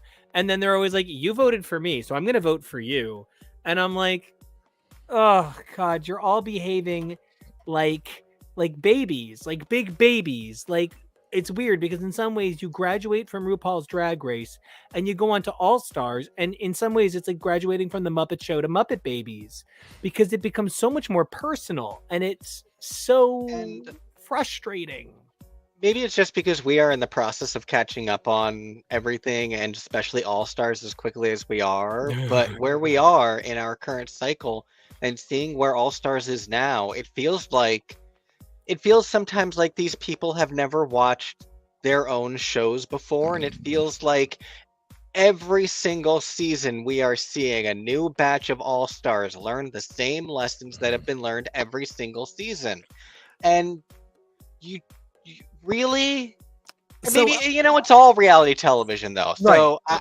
I to be fair, I'm glad you ended on that note, because yes, it is all reality television, and that is a big part of the point.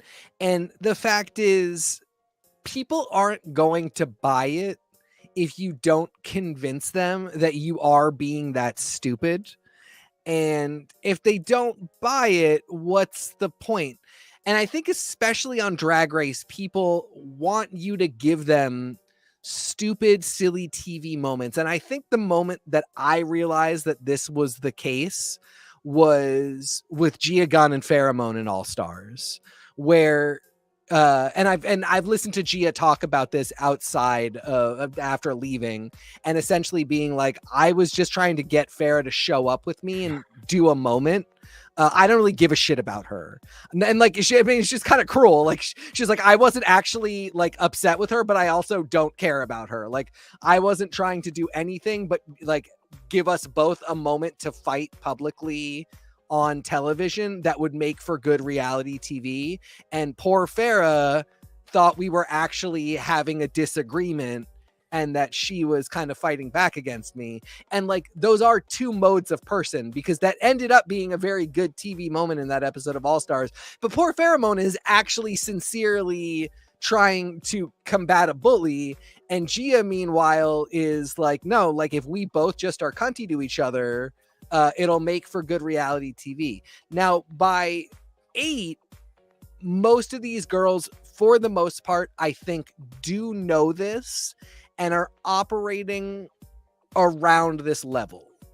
I think in this episode, in this most recent episode, for instance, Kahana really was annoyed that Heidi was taking shots at her.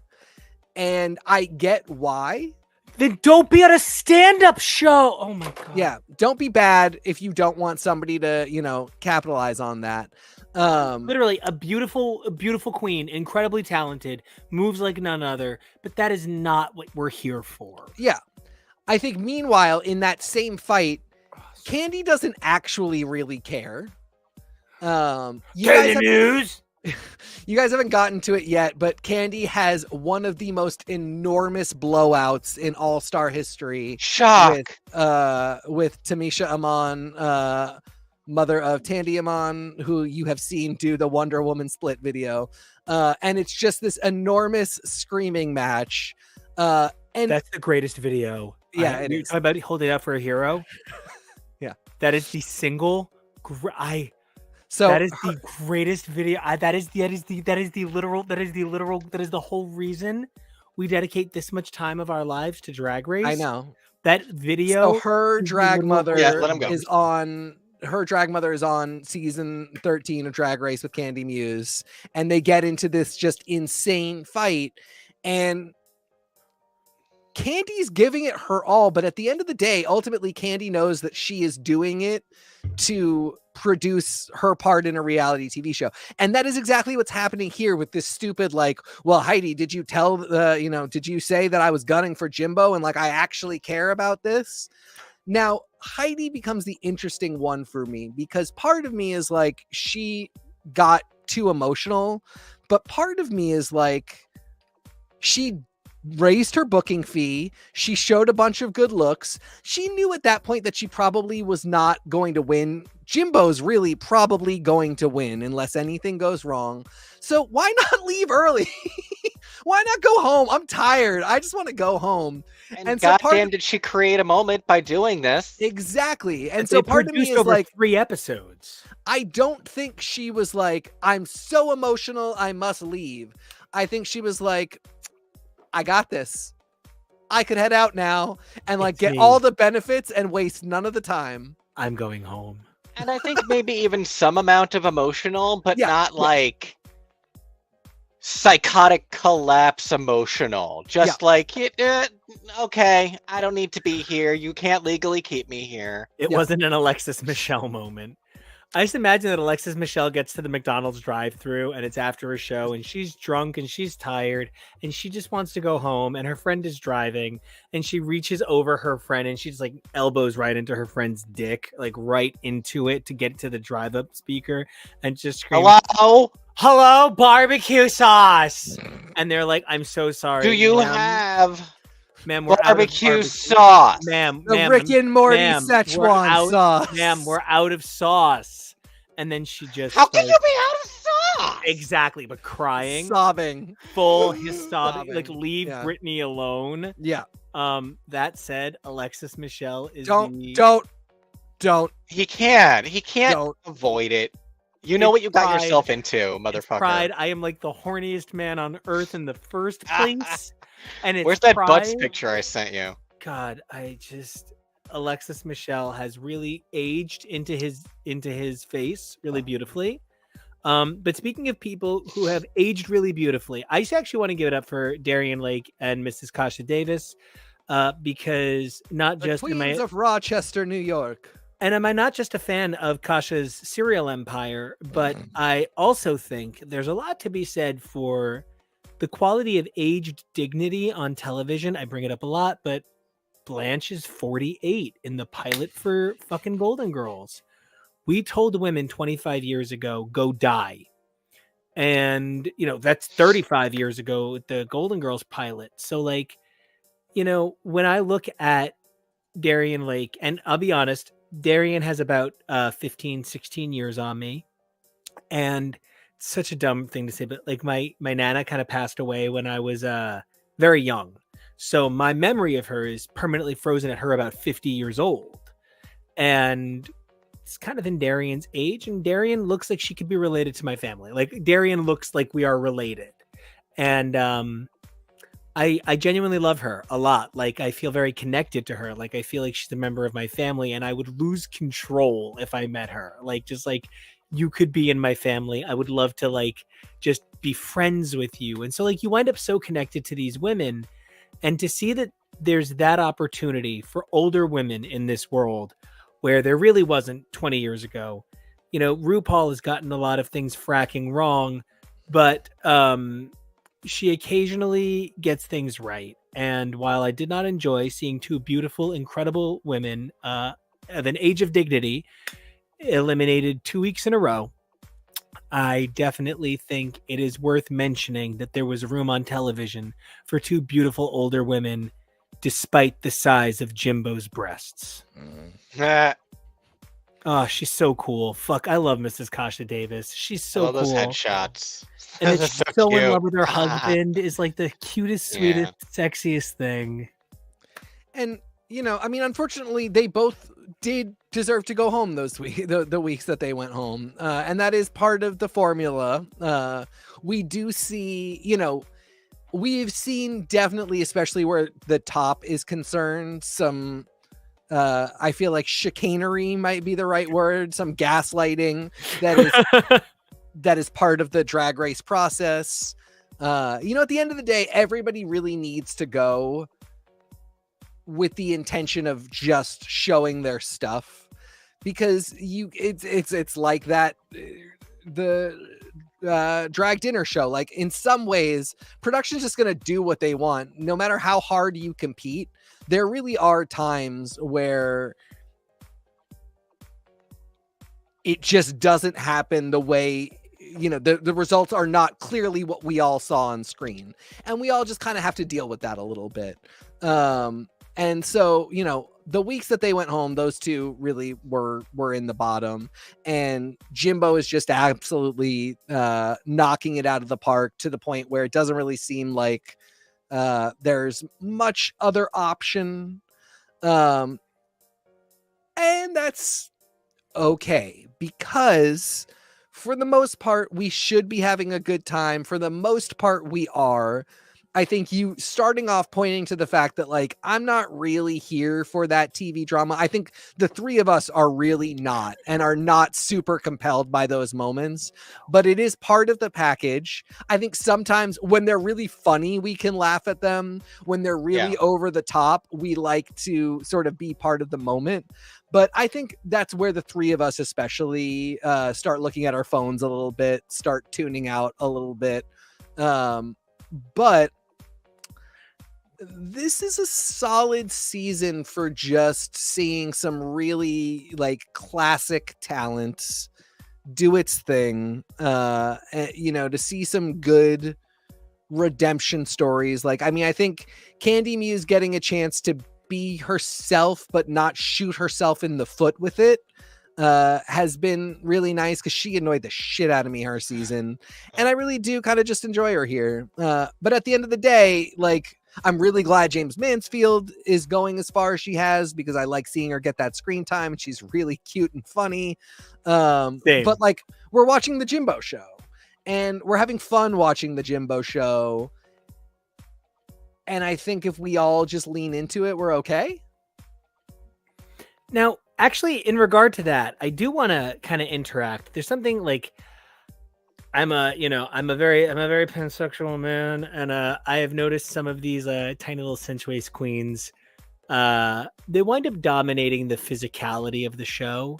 It's amazing how Violet, Aquaria, Nikki Doll, they're these tiny little waif figures, and they're very attractive, and they're very I guess culturally expected, but for such tiny people, they get a lot of the screen, and that's really frustrating as a person who appreciates a thicker person as well. Like, I'm saying how beautiful Alexis is. I think Britta from season 12 is one of the hottest guys to ever be on the show ever. And there is something really cool about this season not catering to just a physical type. Don't get me wrong, there is no coming for Kahana's beautiful body or the incredible shape of Monica Beverly Hills, but this season, more than many, is excited to embrace size, age, color. I mean, Lala is so beautifully dark. And, Riri. Lala Ree, you had it right. Lala Ree. I had it right first, and I was like, no, because her name is so perfect. It's just musical. And she's so beautifully dark. She's exquisite. And that's just not something I feel every season celebrates with the same energy that this one does. I agree. I think some of that is production using what they have on hand wisely. I mean, the joke that is made is that this is no longer RuPaul's Drag Race All-Stars. This is RuPaul's Drag Race Who Was Available. And I'm starting to get a little annoyed that we're not actually leaning into that, because it is kind of bringbacks. And like I would have put Candy on All-Stars. James is kind of a toss-up for me. James left first. James has done amazingly since, but James did not do amazingly on her season. Monica Beverly Hills didn't do amazingly on her season. I think Monica is a bring back because, she was competing under stress that she didn't deserve. But inevitably, a lot of the girls on All Stars are not who I consider all stars. Oh man, that girl was killing it and went home due to not wanting to take a mask off, or due to enormous stress. I think several of us belong on this show. Due to just being a nutcase. There are so many people who I was I really saw you going to the end, and for whatever reason you didn't. But a lot of people end up on All Stars are you were the first person out the door with good reason, and I never really thought much of you since. And that's okay. Sometimes again, it's the gaslighting that the show does, where it's don't call it All Stars, call it Second Chances, and then give us the All Star show. The All Stars title ultimately just means you were on the show before, and that's not really what an All Star is. An All Star really should mean that you went far in the competition, or showed serious promise in some way. I mean, again, I really like Lala Ree. I love seeing her here. I'm not trying to shade her in any way, but she left earlier than later, kind of middle of the road. She had a challenge that is so notoriously bad. We talk and laugh about it all the time. And I can't believe she managed to survive through that. There was no point at which I was but you know who I need to see again? Lala Ree. Stoked that she's back. Go. Here's an example then. Yeah. When we watched the premiere of 15, we were Irene's going to go all the way. Irene is going to win this season, and Irene was cut first. Yes. So is that someone you would say you felt showed more potential? Because I would agree, James sort of didn't really leave much of an impression other than seemed so meek, and it was so sad when he was cut. Yeah. But Irene, we thought was really going to go far, and it was a really huge disappointment. So that's one that you think would be after one episode, perhaps? Would count? If you were saying to me, how could you ever go back to All Stars after one episode? I would say James Mansfield cannot, and Irene Dubois can. James did not show that kind of. The thing about James, the only reason I kind of hesitate with James is because after Drag Race, she showed so much skill and comedy in other venues that I'm she really is a star. But then that's true of everybody. Lala, I have seen on Ocean Kelly tracks rap and in music videos just looking stunning. So if that's the qualifier, they're all amazing. To get on the show afterwards, you really have to be pretty garbage at your job to not do awesome afterwards in a way that makes me be and that's why I'm Second Chances, because I would watch Lala Ree again. I just wouldn't call her in the context of Drag Race an all-star. And I'm guys, develop two shows. double the programming for you. Give us the Second Chances show, do All Stars. And I've always said, like, do a pageant show, do a comedy show. It's time to break this stuff up because we are on season 8 of All Stars. It's getting monotonous no matter how you slice it, but we really are not at all-star people when they come in, which is just to go all the way back to your point of, I think they really did an amazing job of, since these are the queens that were able to make it and be on this season, what a fantastic diverse group. And I think they have figured out how to highlight that and not be like, well, let's get the olds out in episodes 1 and 2 and then we can highlight the hot girls. Like, you know, the fact that they are letting it be Jimbo's show, and Jimbo is really cute, but like not like, this is the Jimbo show is not a sexy show. Doing this horrifying Shirley Temple is not a sexy match game. What shame on you, dirty old man. What an amazing character, one for the record books. Truly. But like you know, not Jimbo is not even doing like Jessica Rabbit caricature of sexiness. It's like acid house Jessica Rabbit in a way that I just love. It's that fake Jessica Rabbit from the movie. It's a man. That's Jimbo. Yeah, you nailed it. You know, that's Jimbo. One of the things that I think is the most charming about All Stars is like All Stars kind of lets people do their thing. Heidi, you know, I think is such a rare talent. But I think one of the things about Heidi and Closet is she is not like drop dead gorgeous. You know, when you've got Kahana Montrese sitting next to Heidi in Closet, right? There's a lot more performance that a Heidi has to do because we see Kahana and we're just like so hot and we just kind of give her a pass in some places because the aesthetics encourage us to, right? And something that I think is important is when, you know, Adore left because Maselva size was being real mean to her, you guys. It was mean. It's gonna be a kiki. I thought we were gonna have fun. Not having fun here. And then I guess Ryan Graff told her hair was holding her back. And then Bendela was just like, I'm too big for this. I have to go. And then, you know, we have Heidi leaving. It's a very different leave. And that's something that I do want to give RuPaul's Drag Race All-Stars. You might be on season 8. And yeah, you're definitely kind of stretching the format. Like you can only take color forms so far. It's sticking plastic on plastic. Get over it. But she found a unique way to leave. She was like, I've been threatening to leave for a few weeks and I just don't like the drama. I'm too successful for this. Bye. I don't like my own drama. I'm out of here. And I just think that that's at least a unique change that the show is able to deliver. Yeah. Yeah. It's still got tricks up its sleeve. You know, I just am of the mindset that like, let's keep it pushing. Let's do some new stuff. Never stop, never stopping. You know, there's no good in saying I've accomplished everything I need to accomplish with this program. And I think that's the main key behind Drag Race. Drag Race created a world of subversive entertainment for the mainstream. And that's really important to consider because something that is now the case is RuPaul's Drag Race is mainstream.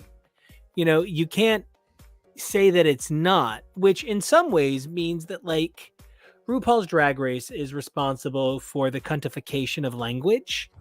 And there's some things about that are like when you talk about subversive counterculture and you elevate it to culture, things that should not be elevated because they're subversive counterculture get elevated. And suddenly you've got straight married dads of 3 who say they'd be totally cool with it if their kid was gender fluid, saying, yes, hunty. And it's not a good look, right?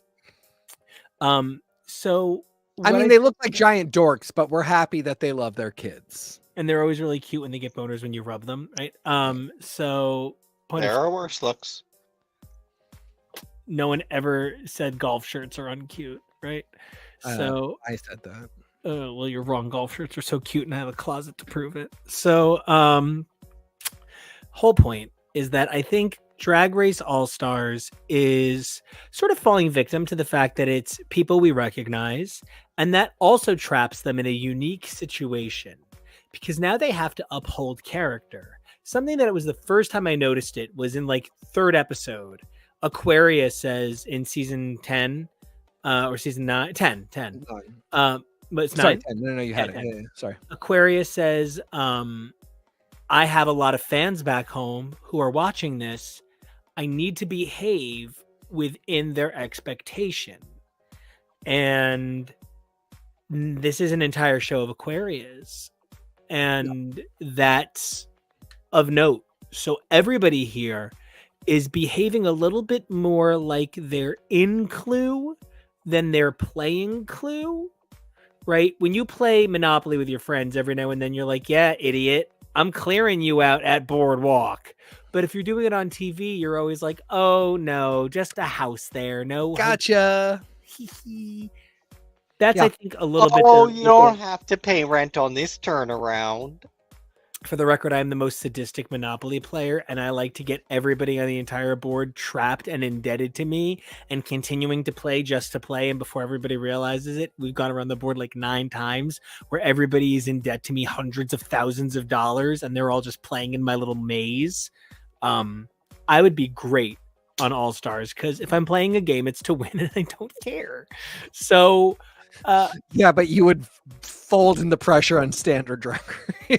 That's the problem. I would never make it to All Stars, but on All Stars, I'd be great. I think that's a little bit what I'm trying to say. It's not predictable because we've got some cool changes, but it's formulaic. So I know there will be an unpredictability here. I know that I'm not gonna. I mean, like, they're great winners. No one's saying that Alaska and Trixie aren't befitting winners, but like, you do hit a point where not everybody is an Alaska, not everybody is a Detox, not everybody. I mean, every Relaxatox. I can never say it right. That's fine. Nobody should. I think you said it. Close enough, right? Has a bus stop, and when you hit the bus stop, get on out. And I think that's what get on board. Nobody's leaving the station anymore. But it actually does. I actually want to bounce back to something since we're on RuPaul's Drag Race for 1 second. I meant to say this earlier. Speaking of things getting delisted, the thing that I can't believe none of us talked about was Rap Battle starring Carson Kressley, which immediately after airing was not available on any streaming service in the entire world. Can't talk about it. That's why. It's too sad. Yeah. So, like, one thing that I will give RuPaul's Drag Race is that I think every Versus the World season is available. And like, you can't even say that about every episode of the penultimate season of Price is Right, where like there's 4 episodes up on Paramount Plus. Yeah, I mean, it's a content empire. WoW presents as in like an app and a streaming service delivers quite a lot on top of what you get from the main shows being offered on Viacom, Paramount apps. It is a full media empire. And I guess my critique is always like, it could be more. And that's why I'm like, don't do season 8 of All Stars becoming who could show up. You should have stopped with the all winner season and split it into All Stars Second Chances. You should do 4 episode mega pageants. You should do love that. 4 episode stand-up comedy challenges. You should do just roasts, but rather than having them be 15 minutes of an episode of Drag Race, Comedy Central has put out how many stupid roasts of like the Pete Davidsons of the world that I don't give a shit about. I would watch them for every single person in the orbit of Drag Race. T.S. Madison, Nicole Byer, Lonnie Love, Carson Kressley. Get Santino back for one. I mean, these shows are writing themselves, and I'm sure somebody geniuser than I am has a reason why this can't happen, but we are just getting to a point where it's like, if you're going to call it All Stars, I have high expectations, and I start getting real critical when I look at the cast list and I'm like, this doesn't feel like an All Star. This feels like a was available, because I know who the fans are clamoring for. It's why I've never been like Dancing with the Stars. I've always been like dancing with the guy that might be working at my Dunkin' Donuts next week, depending on how his agent feels. For real. All right. I think that takes us through our drag coverage. Yeah, we're through it. And I think I want to throw it to a commercial. Yeah. Commercial it up. Promote some of our other amazing content on this channel, because what you might not know about this amazing channel here is it's not just us three beautiful men, but there are a host of other incredible creatives that go into making this programming, not just us. And within that scope, we have made some incredible programming like the Billy Club, looking at the first year of Daredevil and looking to come back for a season 2 any minute. Our incredible comic backlog, as well as Kid Riot, our original comic book series, which you can always check out some information on through our amazing page. There is so much to check out here at X's for Show. We will not be taking any impairment fees for removing stuff, because there's no real listing of it, so you'll never know. So I think let's do a commercial. Oh yeah, by the way, we're definitely talking Into the Spider-Verse any second. Yeah. Mayday Parker. This is like so real story. Married to Kevo, boyfriends with TK. And one of the things is that TK and I managed to get pregnant with Spider-Girl. And I'm just not sure how we're going to see the movie when together, when we're, so far apart. But I am super excited. But okay, so let's throw up that commercial and let's come on back and finish this thing out. Yeah.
All right, we're back. Act 3. So Hamlet's dad is already dead or whatever, and I don't know, the Merchant of Venice already bought the belt.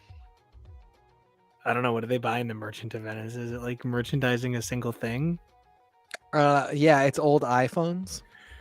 Of course. William Shake's phone. Fucking remakes. Fucking remakes. So, speaking of remakes, everybody remembers the 1936 classic film, The Great Food Truck Race, starring Tyler Florence. And so we're going to be talking about its very popular remake on its 4th season. I love this show, unabashedly. It's pretty stupid at times because they're like, what will you do if your food truck gets a flat tire? Oh yeah, the stupidest trauma on this goddamn show. And these people should not be allowed behind the wheel of a car. So many of them. The things they crash into. There's a season where a team loses in the first episode because they couldn't figure out how to turn the gas on their stove on. They thought it was broken. They just couldn't find the nozzle. It's a mess, but that's part of what makes it so endearing. And I think one of the things that is going to make this season so endearing as well is occasionally there's gimmicks. There have been gimmicks in the past. There was the winter season that we loved so much. Oh, that was so great. Yeah, and this season, the theme is David versus Goliath. Now, that personally has me very excited. Something that was really exciting. So, TK came into our worlds a little bit after the orbit on food truck began. So he was like, so do they win the food truck? Do they work on the food truck? And I had to be like, sometimes a little bit of both. So having a season where it's like, I food truck, and other people are like, I do not yet food truck. Sounds, aspiring food truck. Someday to truck the food. I think that's a really good way to get me excited about this season. There really is a thing that I love to point out, and that's if everybody is, 6'8", no one's tall anymore. Now everybody is average height. If every single person on food trucks has 10 years of experience and been running their food truck for 8 years and owns 6 food trucks and actually has culinary experience having learned at the Sorbonne, and when everybody is basically a Top Chef reject who has just agreed to do it in a food truck to get famous, it's not engaging. So having a split, Davids versus Goliaths, this is enough to get me reinvigorated in a franchise that I never felt bored on. Yeah, I feel where you're coming from. Having not seen nearly as much of this as you guys have, I will say that the spread overall really trends toward something that I appreciate as somebody who has been / still kind of is a food service professional, but is not particularly trained, is not aspiring to a restaurant, but still has to do a lot of cooking and kitchen work in my life. These are all people who work in food and are capable of making something that anybody would want to eat, but their goals are very different.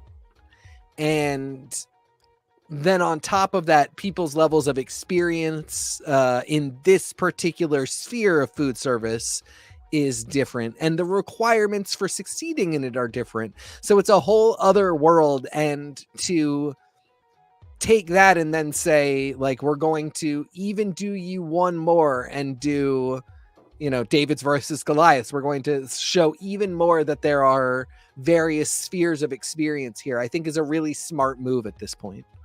Mm-hmm.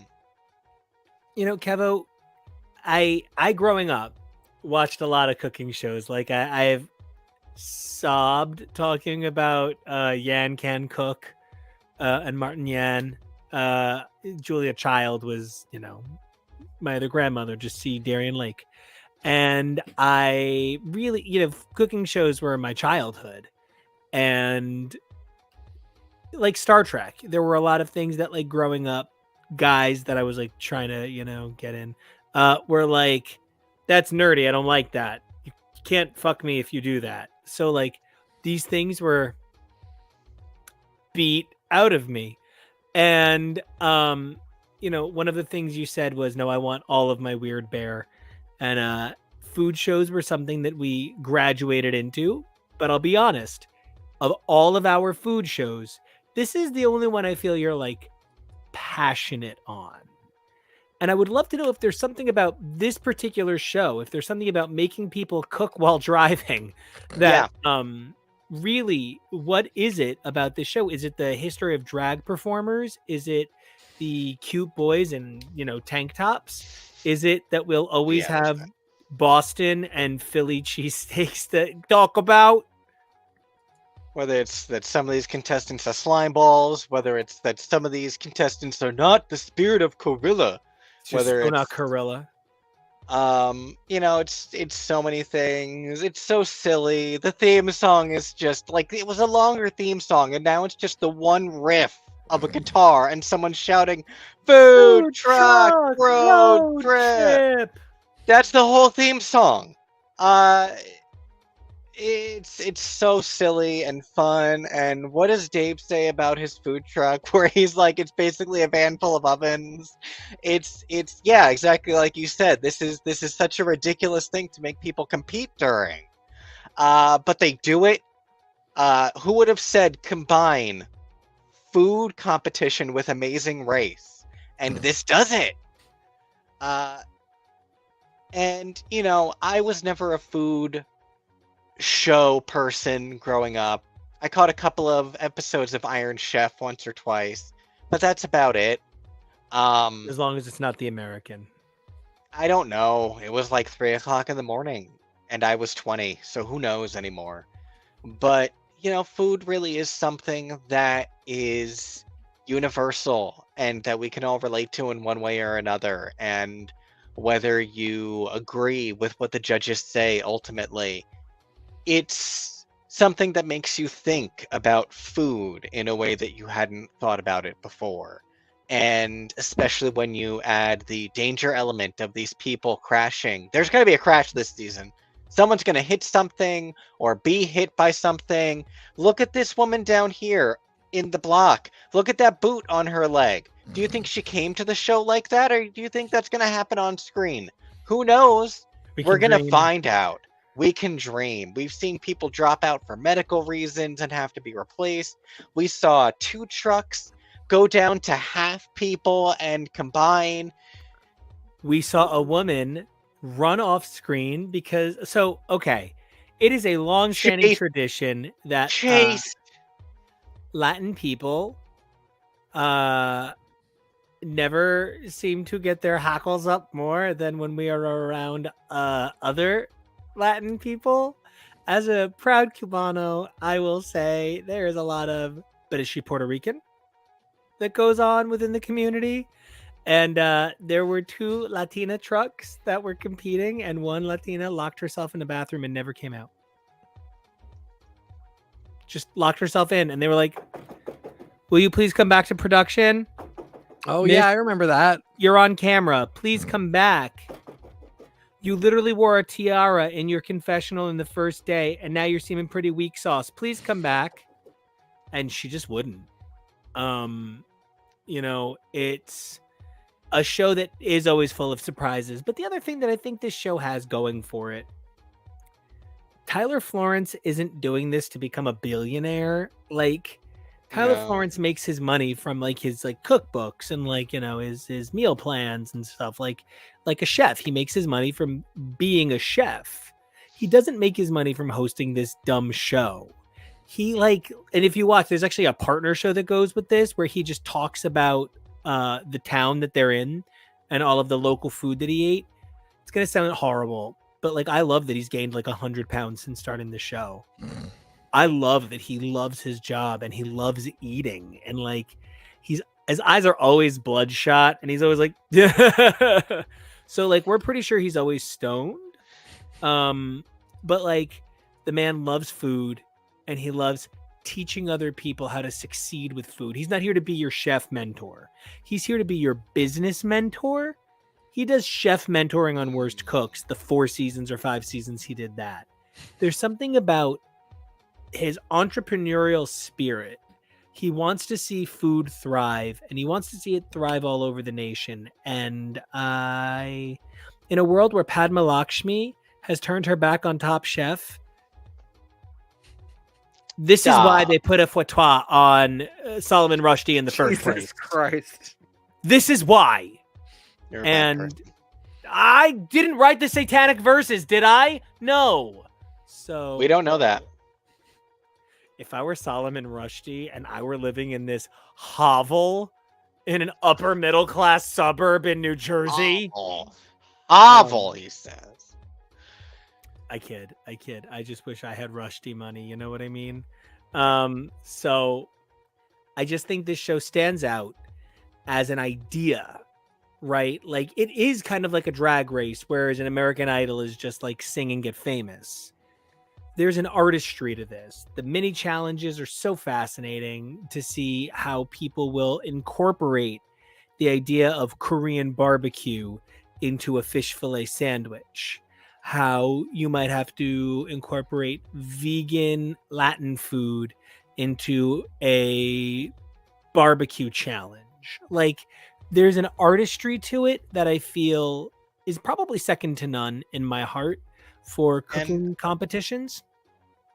One of the things that's going to be great about the structure of this season too is going to be seeing how a Goliath team handles the structure of the show versus a David team, and how many teams we've seen in past seasons of this show where, you know, a lot of mini challenges, the things they ask you to do are optional. It's whether or not you want to win a prize or if you want to try and go your own route. Yeah, exactly. And so it'll be interesting to see what a Goliath team does versus a David team, what experience teaches you. And, you know, so many of these things come down to dumb luck and the town that you end up in and how the audience there responds to what you're putting out.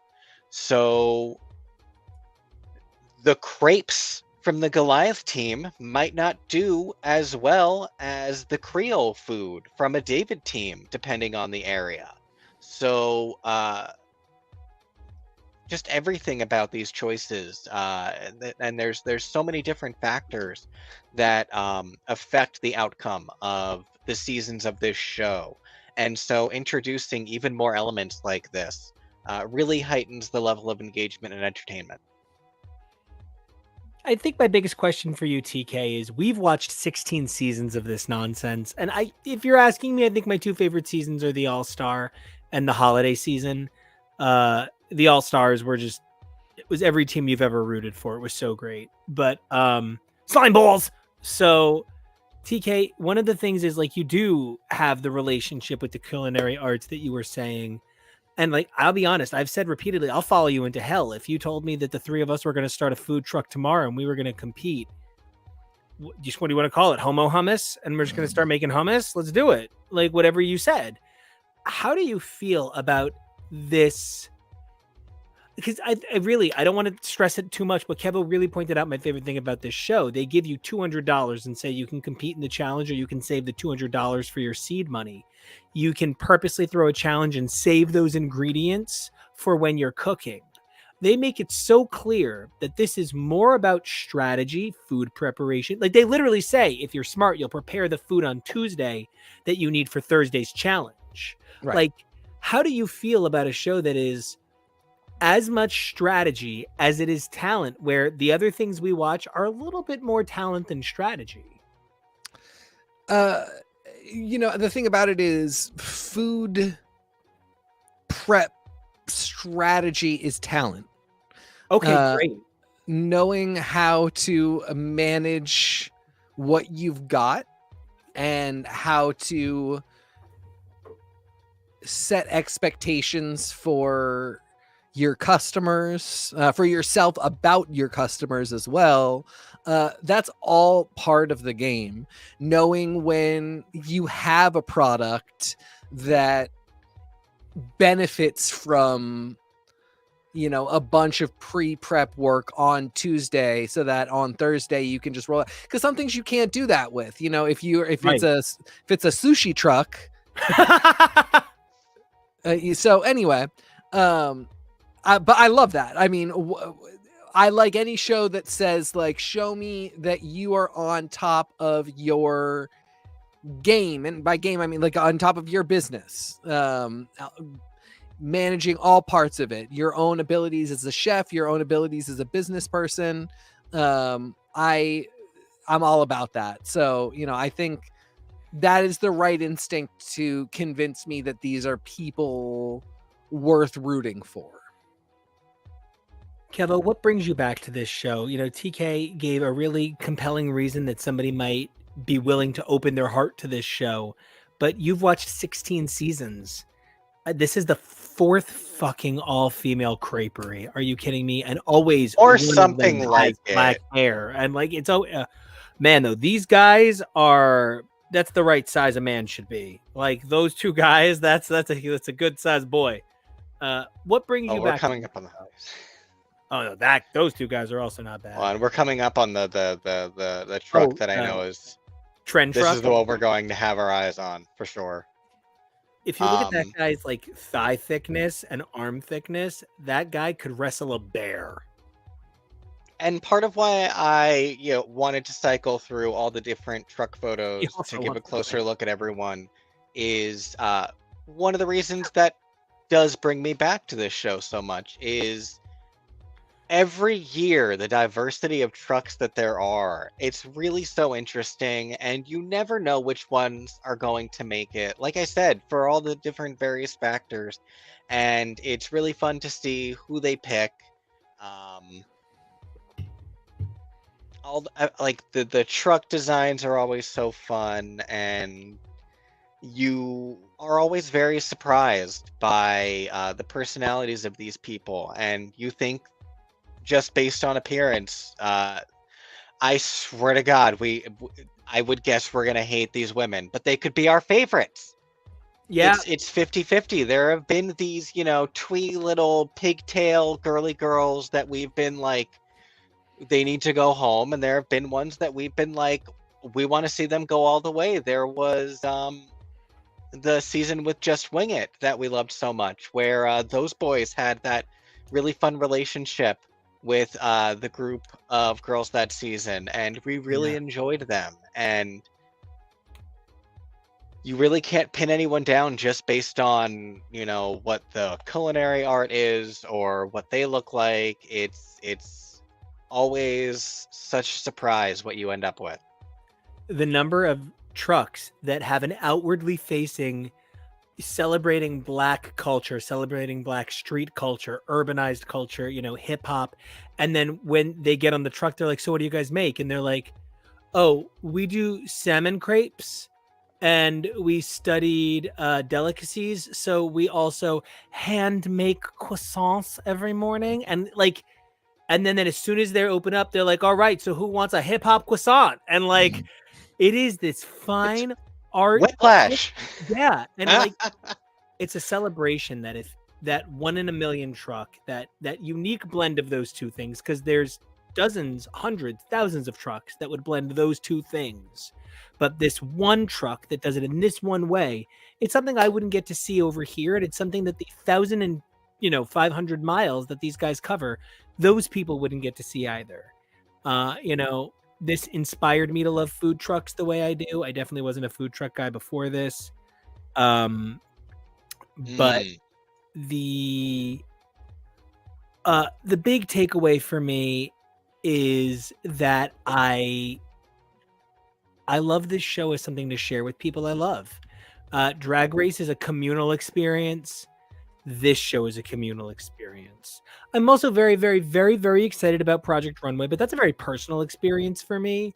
I'm excited to share that with my guys because I love my guys, but don't talk to me during Project Runway. Don't speak while it's just don't talk. It's just better for you if you don't talk while Anya's on screen. I wouldn't recommend it. Not a good move. So yeah, that all said, do you guys have anything else on this week's TV roundup? Well, before I take this down, are there any trucks that anyone is particularly excited to see? I'm really interested in Jamaican tacos. Yeah, you know what? A Brooklyn truck doing Jamaican tacos, that's really exciting. Honestly, there's a long history of as they are so proud to talk about coconut culture coming through this show and Yeah. being so proud of their Hawaiian heritage. And it's so incredible because a Hawaiian truck could never service the mainland 48 because it's an island. So that this show is able to bring over, Hawaiian food trucks. What a gift, right? And so Yeah. that is a long tradition on this show that I am so excited to see Tyler continue with the bald guy who is again hot. I'll admit, Paisani, there is a history of fuck you up Italian guy trucks that Yeah. they are some of the most entertaining in the history of the series. It Anybody was else really funny when Mike Ditka made that Philly season's cry? cry. Yep. Oh my So god. And I just want to give it up to St. Louis. There's a long history of St. Louis trucks on the show as well. St. Louis trucks maybe don't do as well as they should, considering St. Louis's famous, culinary experience. But I'm hoping to see Four Hens go all the way. I do tend to root for the all-female teams. And so seeing that there's a female lead and it's a St. Louis team, it's not exactly my normal, but I'll go for it. You guys named all the ones I'm really excited about. Although Boston Italian truck, I am actively rooting against them and trying to see if I can go back in time and sabotage them.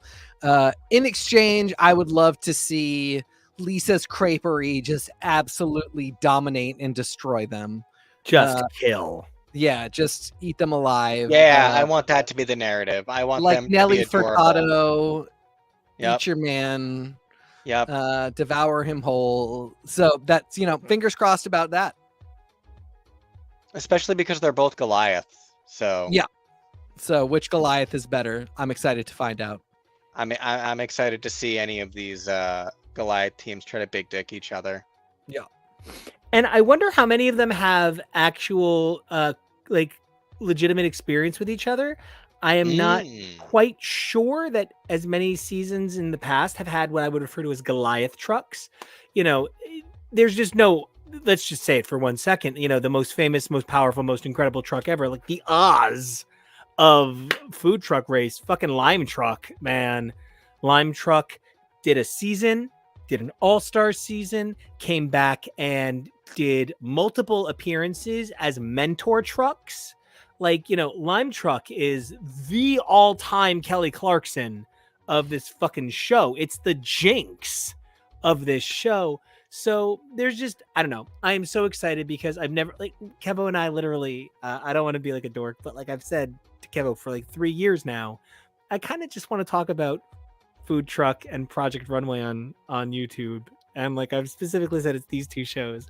And so now that we have Drag Race and a family.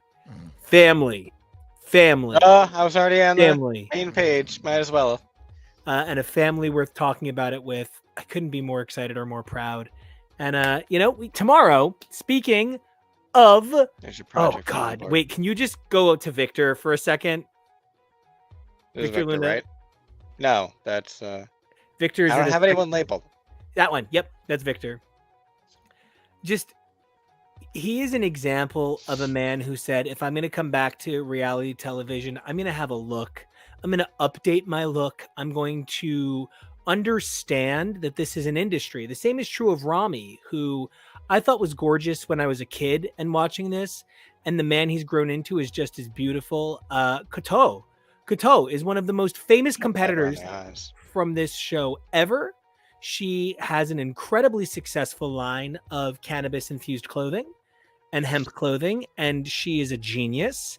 And she's the same, where she said, I want to come back with a look that matches now. So there are things like Project Runway, getting to see people that I've been in love with since God knows when, in the case of Karasan, who, if I say her name one more time in 2023, I'm going to have to start paying money. But I am maybe the most, like, I don't know that I've ever been more excited for a contestant to come back to reality television in the history of television than Karasan. She literally could go home. She could literally walk out the minute she walks in and go, fuck this. I'm not here for this. It would still be the greatest ever victory in television history for me. Karasan is everything. Anyway, tomorrow we're doing Fast and Furious. With the Joes. Joey Lewandowski is the guy who taught me how to podcast, and I would it's the Bodyguard soundtrack levels of I Have Nothing if I don't have him. Hey Michelle. And Joe 2 is there, of course, because Joe 2 is the funniest guy, and he's so great to have there, and I can't wait to talk Fast and Furious with these two gentlemen and those two gentlemen. Kevo, I believe we have an excitement board. Yes. Oh, coming soon. That's better than excitement board. We have Spider-Man Across the Spider-Verse. Teak, I think I'm going tomorrow.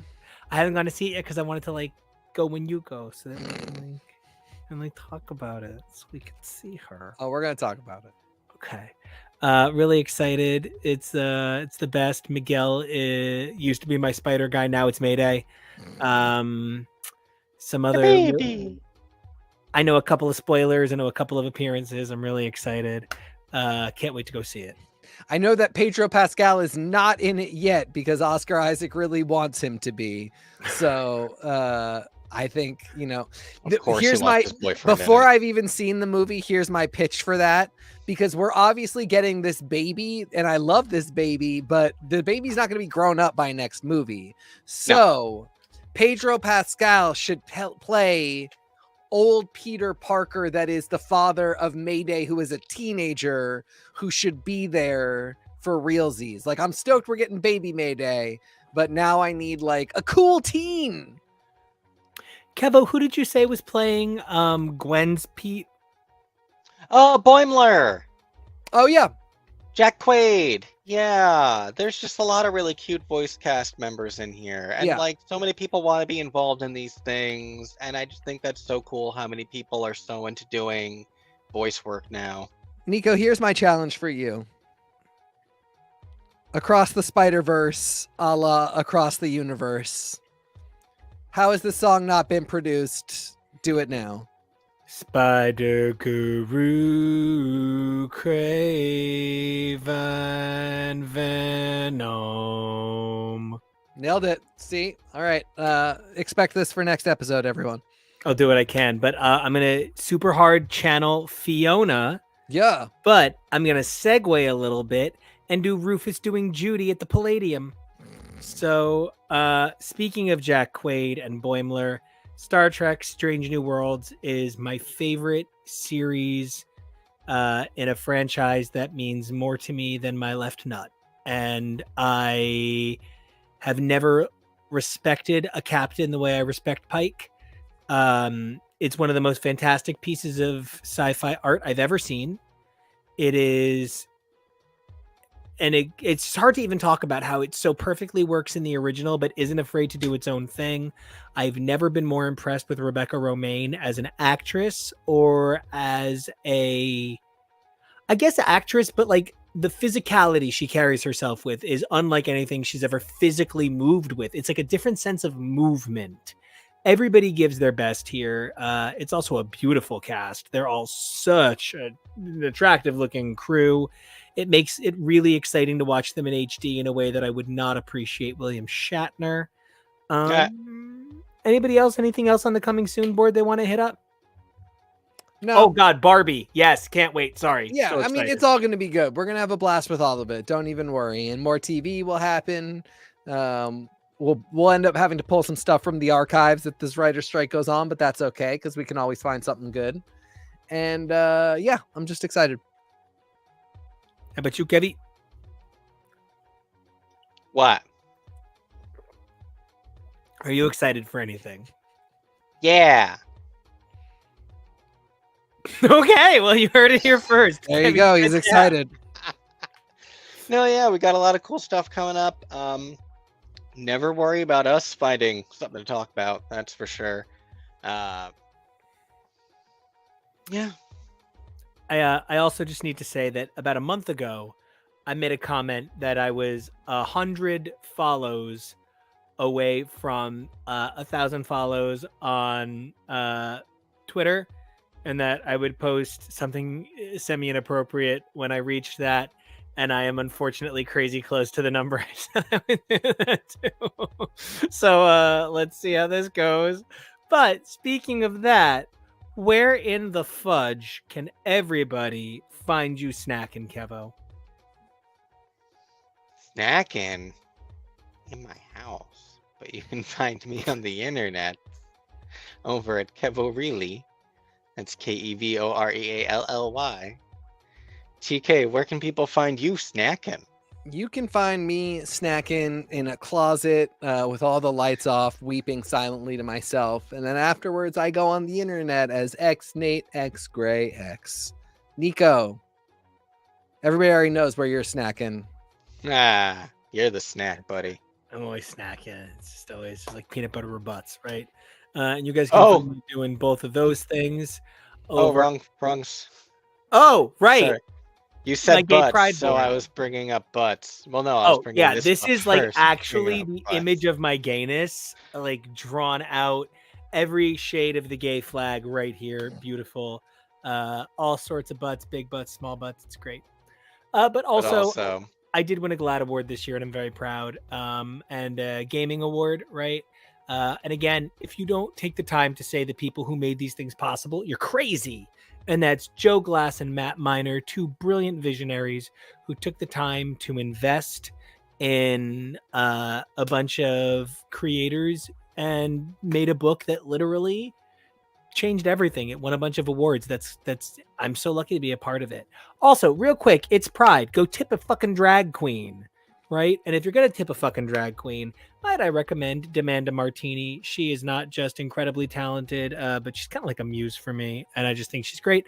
And if you're gonna tip a drag queen, may I recommend one who dedicates time to Drag Queen Story Hour, working with children, reinvesting in the community, promoting other artists, helping put together cabarets, contributing back through fundraisers and charity. So, make sure that you're backing the right horse, and there is no finer stallion in the stable. Lady Stallion? What's a Lady Stallion? Mare? Mare. May I suggest backing Mare Winningham? So, okay. Before I close the board, there's a better look at your little baby girl. Yes. She's perfect. Oh my God, she's perfect. So we're stoked. I swear, Mayday would love that outfit on her baby self. Ugh, man. Okay. Keep it loose, slam heat. You can find me at Nico Action. That's NICOACTION. And tomorrow we're gonna Fast and Furious it. So remember, room. Until then, right? Check us out every Saturday and Sunday. All the media you can handle. We'll be covering TV, movies, music, and more every week. We are X's for Show, coming to you live, and we'll see you. We'll see you tomorrow for Family. Family. Family. Family. Family. Family. Family.